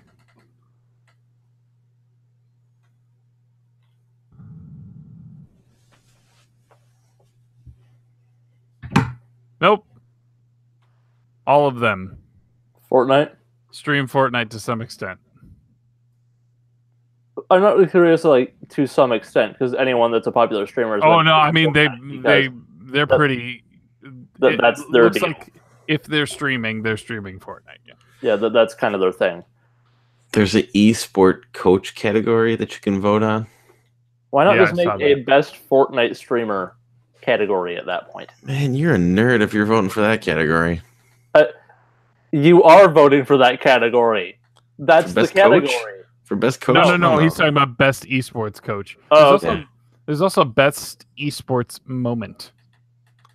It's like the ESPYs. Like, Yeah, I see that. Well, I see event. does someone finally playing something other than Fortnite count as an esports event? Well, Evo is the one I know of. I don't know. There's best esports host. So like shoutcaster. I see that. Like the most boring categories.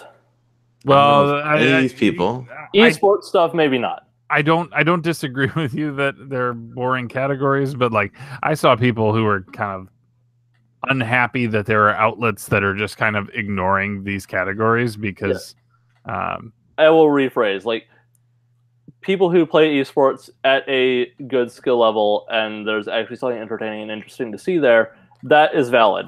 I'm talking about like the streamers who's like, I stream Fortnite, give me an award. right. Who gives a crap?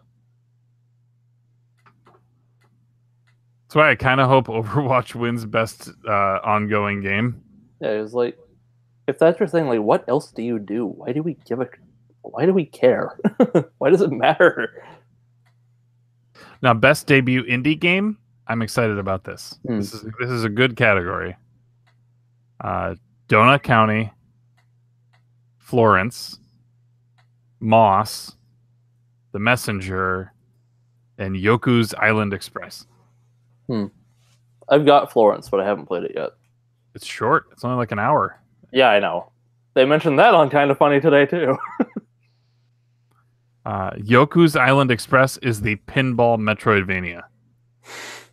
I did not know that was a thing, but Yes. it immediately calls back memories of Wizorb, Yeah, you should watch the trailer on it. It's pretty interesting looking. which was kind of a pinball Zelda game ish.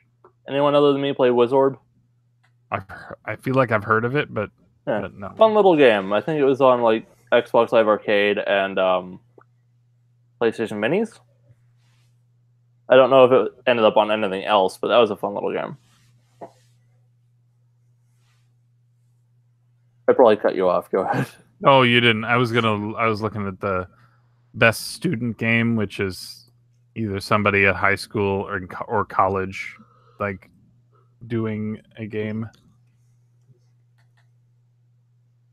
The problem is games like that. It's hard to say like vote on these games when it's like I might not be able to play these games because it's made from some college in Norway and doesn't have it's not published. So, it's like voting on best student film. Like, where do you? Like, how can I watch this? so doesn't it also work too for this vote? Doesn't it work like the industry gets to vote on all this, and then the fans only get one vote basically. So the fan vote only is total one vote towards the. It's weighted, yeah. It's not like it's like 70,000 votes goes into that plus the 30 we have from the industry here. You know, no, it's not the People's Choice Award. Yeah, it's the industry standard, right? That critics get to review, and then I guess game makers get to review it, right? I think essentially is what it is. Yeah, I think you're right. Okay, so sorry to cut you off, but correction on Wizorb. It is a breakout / RPG type thing. It's pretty fun, but it's not. It doesn't appear to be available on anything current other than Steam. Like it was on iOS, but I just looked it up and it's not there anymore. But you should still be able to find it on Steam. It most recently released on Ouya in 2013. I think this qualifies as indie. Don't know about you, but I know just shot in the dark. Anyway, go ahead. All right. Best family game are all on the Switch.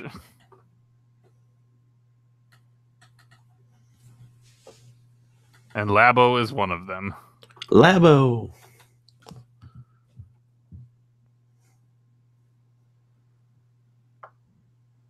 Best fighting game.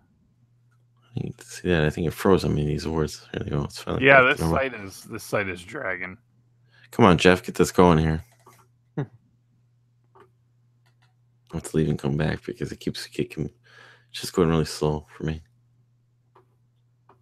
Yeah, Street Fighter 5 Arcade, Soul Calibur 6, Dragon Ball Fighters. That's probably gonna win it. You don't think Soul Calibur? The only people he plays stupid Dragon Ball Z. A gajillion. I understand, but you just made your point that it's true that the people's vote really counts for much of anything. That's true. And Blaz Blue Cross Tag Battle. I think Soul Calibur has a good shot at that because it's the one people have heard of. Yeah, and there's some recency bias potentially that fits in there too. Like on anything other than God of War winning Game of the Year. Anything other than God of War or Monster Hunter. God of War is still the best experience that I had this year. Yeah. Nothing against Spider-Man or anything. It's just Spider-Man was great, but Spider-Man felt like a game. God of War felt like something bigger than that. Yeah. It's like it is also very gamey, but like Spider-Man feels like a good Spider-Man game. It doesn't feel like the next evolution of anything. And that's not bad. It's just it's not really worthy of regard in comparison to the other nominees in that same respect. I would disagree with you, but it's your opinion. Yeah, no, that's fine. And I'm not saying it's not a good game and not worthy of acclaim of any kind. I'm just saying compared to the likes of God of War and Red Dead Redemption 2, it's maybe not in the same field. and Celeste had a different impact as well. But like Monster Hunter and Assassin's Creed are the two that are just like, those really shouldn't win. They're very good, but they shouldn't win that. Not in this competition specifically right now.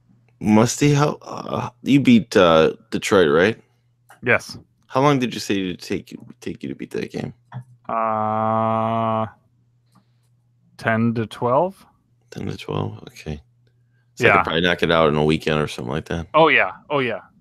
Especially if you hit your rhythm with it, like it's a very easy game to just kind of just keep going on. I know I'm gonna have my buddy, even though there's some deals for Black Friday, that I might pick that one up and probably I don't know. I'm probably gonna hold off on Tomb Raider now because there's like a lot of story DLC coming out for that game. So I'm probably gonna hold off on buying it. But my buddy said I can borrow it from him, so I'm gonna try to get those two games in before the end of the year to see what I think of them.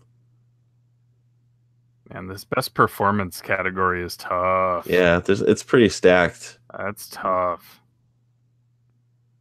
I haven't played Detroit yet, so I can't say He's so good. Like he is so good, but honestly, like any one of these winners, the only one that I can't speak to is the Odyssey. Like, I mean, the guy who plays Peter Parker pretty freaking well. Yuri Lowenthal. Yes. Possibly the best Peter Parker voice ever. Yeah. Possibly the best Peter Parker ever. That's what I mean. Like, he plays that character really well. I know people think that Kratos' performance is, well, some people think that Kratos' performance is weak, but it's I nuanced. Disagree entirely. It's subdued but nuanced. Like that character really needs to keep that rage in check, and you can hear him doing that. Mm-hmm. That's a hard thing to convey without sounding goofy. Right. The guy who does Arthur Morgan is solid. He looks a lot younger than I would picture him in my head, basically. Playing it right now, and I see his picture right here. I'm like, boy, I would have thought he's a lot older. Boy. By the way, I just want to say, in terms of what I'm saying, in terms of this shouldn't be on the same level for some of these things, for like Game of the Year discussion. I try, when you're looking at an overall Game of the Year vote, I try to pull back and look at objective achievement versus personal experience. And like just what I'm gathering about the other games in the category that I have not played, like Red Dead, is very impressive. But a lot of people are having mixed experiences with it. It is large. There's probably a lot of bloat in it. It can be fun bloat, but you might get bored of that experience halfway through. Mm-hmm. In terms of the side content. But God of War is just this concise masterwork. And it just kind of like, it's hard to compete against that right now. You know what I mean? It's like, I'm not saying it should be everyone's personal favorite of all time. No. But in terms of this specific list, comparing the objective reactions and my own personal experience with two of them, that's the obvious one for me. I will shut up now. That's right. But I wanted to clarify that point. I'm trying to look at it objectively, and that's where I came out on that. Yeah, I mean, if you wanted to break it down to all of the little components, right? The visuals and the art direction and the music and the script and the overall direction and Fun ability, factor, side content, like even just like the tech capabilities that they were able to execute on, like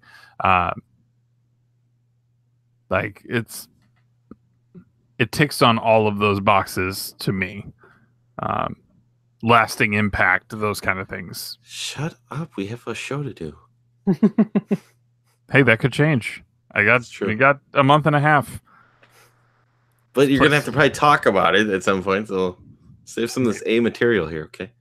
It's all right. Self-destructo will still be there for us. Yeah. I'll get all my a-hole material out of the way now. Right.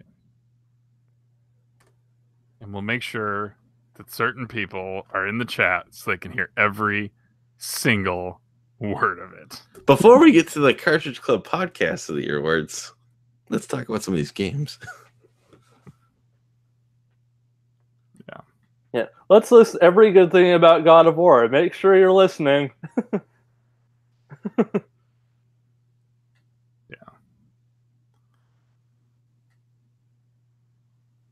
But like, yeah, part of me right now with Red Dead, and the thing I'm afraid of doing with playing, having it be the club game, is rushing through it, because that's what I did with Horizon, and I feel like it didn't negatively impact. Like, I still enjoyed that game a lot, but I feel like my reaction to that game is different than the way that some people reacted to that game. It's like reading a book fast versus reading it slow. Right, yeah. Like, I just don't have time to savor things. It was just like, okay, let's moving on, go. And I'm afraid that I'm doing that with Red Dead, but I don't feel compelled to smell the roses. Yeah. To make it I don't want to spoil stuff for the show either for that, because I feel like other people are going to have an entirely different. I on the other hand, have just been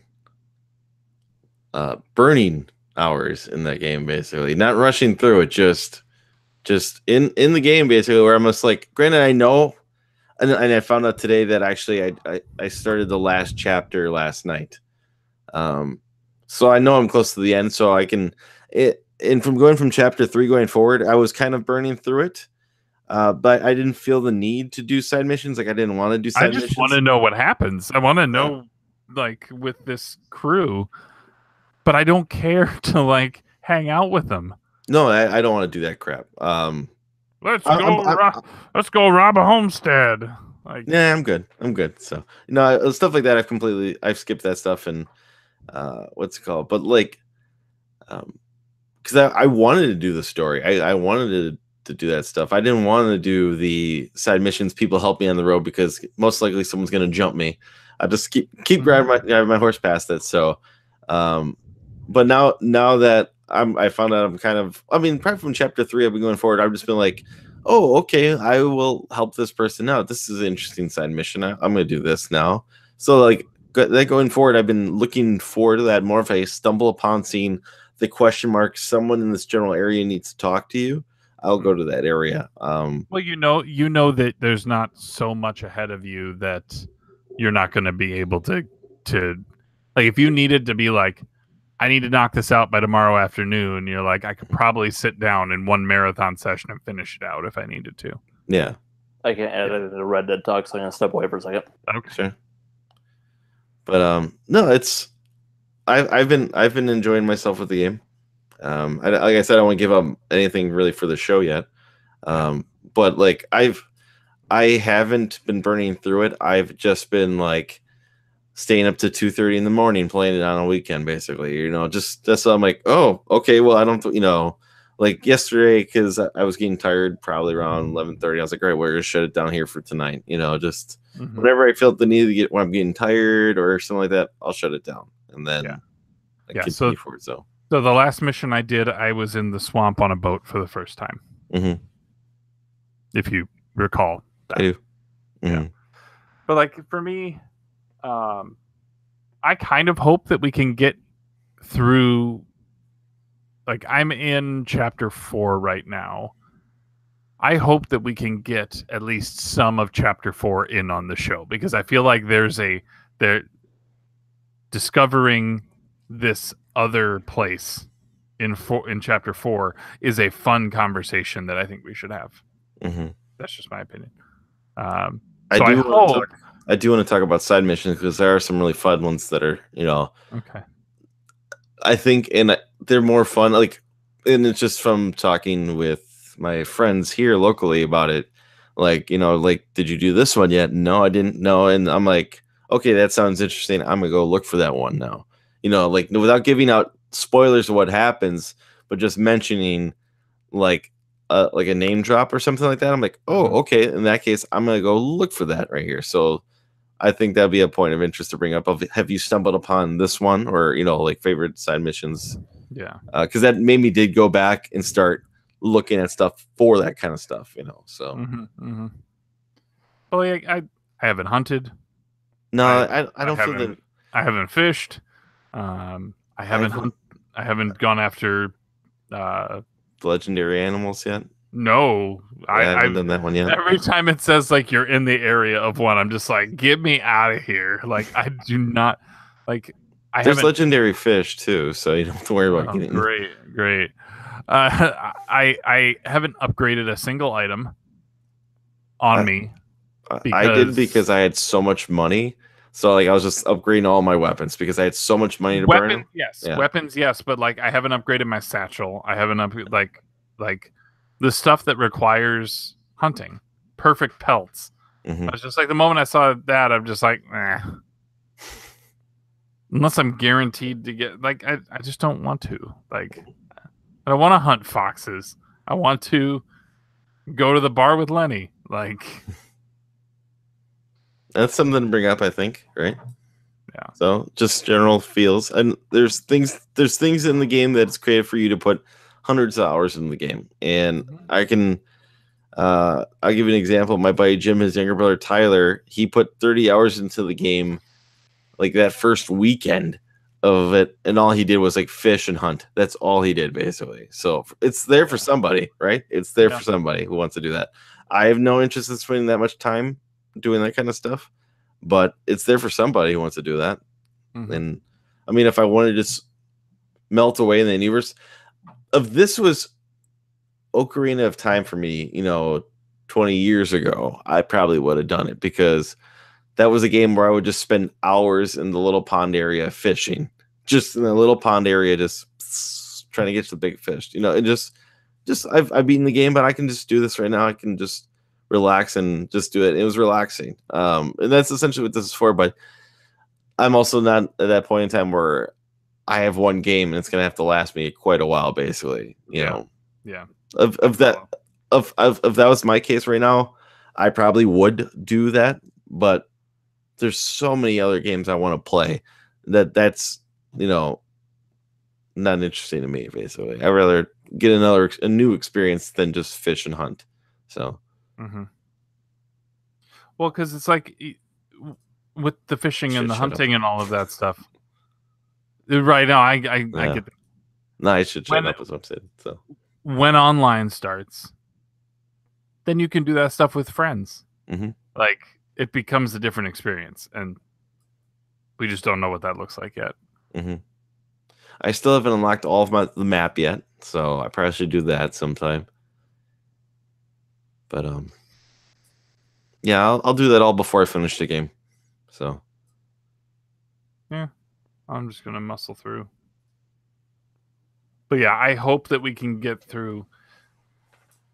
I feel like it's good that we've already had that conversation of we're going to say that we will go up to this certain point and we won't talk about things beyond this stage, because I don't want to force guests to not play the way that they want to play.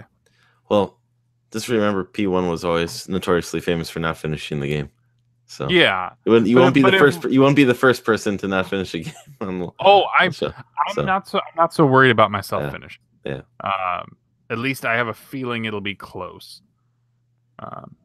Depending on whether I play any tonight, I probably won't. Like I said, chapters 4 and 5 were significantly shorter than 2 and 3 for me, at least. Okay. So I think once you figure, like, once you get through 4 and 5, I think 4 and 5 were kind of a breeze. We're like, I don't know, lengthwise. Like 2 and 3 were pretty lengthy chapters. So yeah, I mean, I think it just kind of depends. There was a mission that had me take a really, really long ride in 4 to go meet up with somebody who's named after a bird.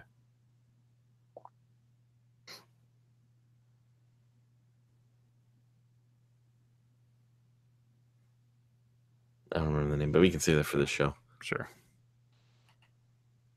If We are well over the 3-hour mark. Yeah. But I figured I'd let that conversation go.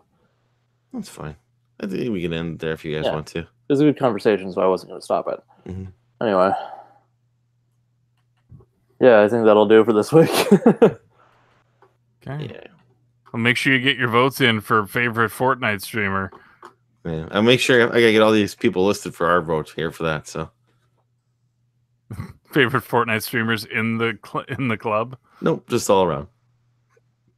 Although we probably could do a stream then.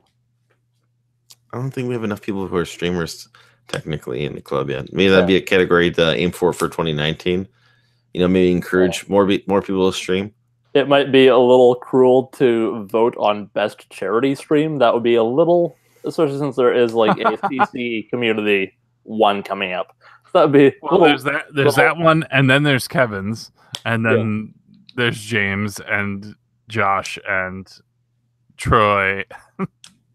There's a lot, but voting on who did best in a thing for charity, maybe not the best thing to vote on, because it's all good things.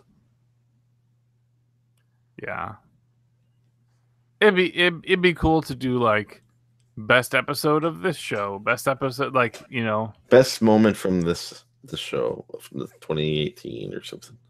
Yeah, like podcast highlights. Like people can submit ones from different shows from the community that are just moments rather than the show itself. Yeah. It's not like if we could get like the Oscar reel of like, here's an audio clip. Yeah, and that could. Sorry to cut you off, but that could extend to like videos and podcasts and different venues rather than just specifically one format. Yeah. Well, I was almost thinking like for a specific show. So then that way we're not putting shows up against each other. Yeah. Right. We said like best bonus barrel moment. Then people who know them can vote for him, but people who don't. Well, you can always incorporate a link basically for that, so people can like download and watch it to think if that was like their best moment or something like that. Yeah. Like here's four episodes we're really proud of from this season, basically. And then people who were like, I'm kind of interested. You have to check it out. Like, hey, here's 4. Let me try these 4 episodes. Then again, if you're doing it on a show-by-show basis, then it might be best done as a thing done by the creators of the show to encourage audience interaction like a sizzle reel kind of thing. Yeah, like the audience submits their personal favorite moments to the people who do the podcast, and they go through them. I could see that. And then people do a vote on what gets submitted. But like doing it, that's a little too, I don't know if granular is the right word for this, but for an overall vote show. I get your point. And plus, if we don't do it for all, however many podcasts we have, are people going to feel left out? Yeah, because like what I mean by a thing where it's like submitting like best or favorite moments from just overall community content, because that just brings different moments from different things, and people will maybe see something that they haven't gotten into that show, or they want to submit a moment from a different show, stuff like that. It just kind of brings the whole thing together, because there's a lot of fun moments from different videos or podcasts or different things, rather than just focusing on one specific thing. Everybody needs a montage. Montage. Remember when there was a best Nintendo category at the Video Game Awards a couple of years ago? Because the Wii U had no games, so they just had 5 Nintendo games, because none of them were getting nominated for games of the year categories. It was just so they just gave a Nintendo category, so Nintendo would be there to do an announcement for Breath of the Wild or something. That's essentially it. So, all right. Well, I think that's about enough for me tonight. Cool. Okay. Yeah. See everyone next week. All right.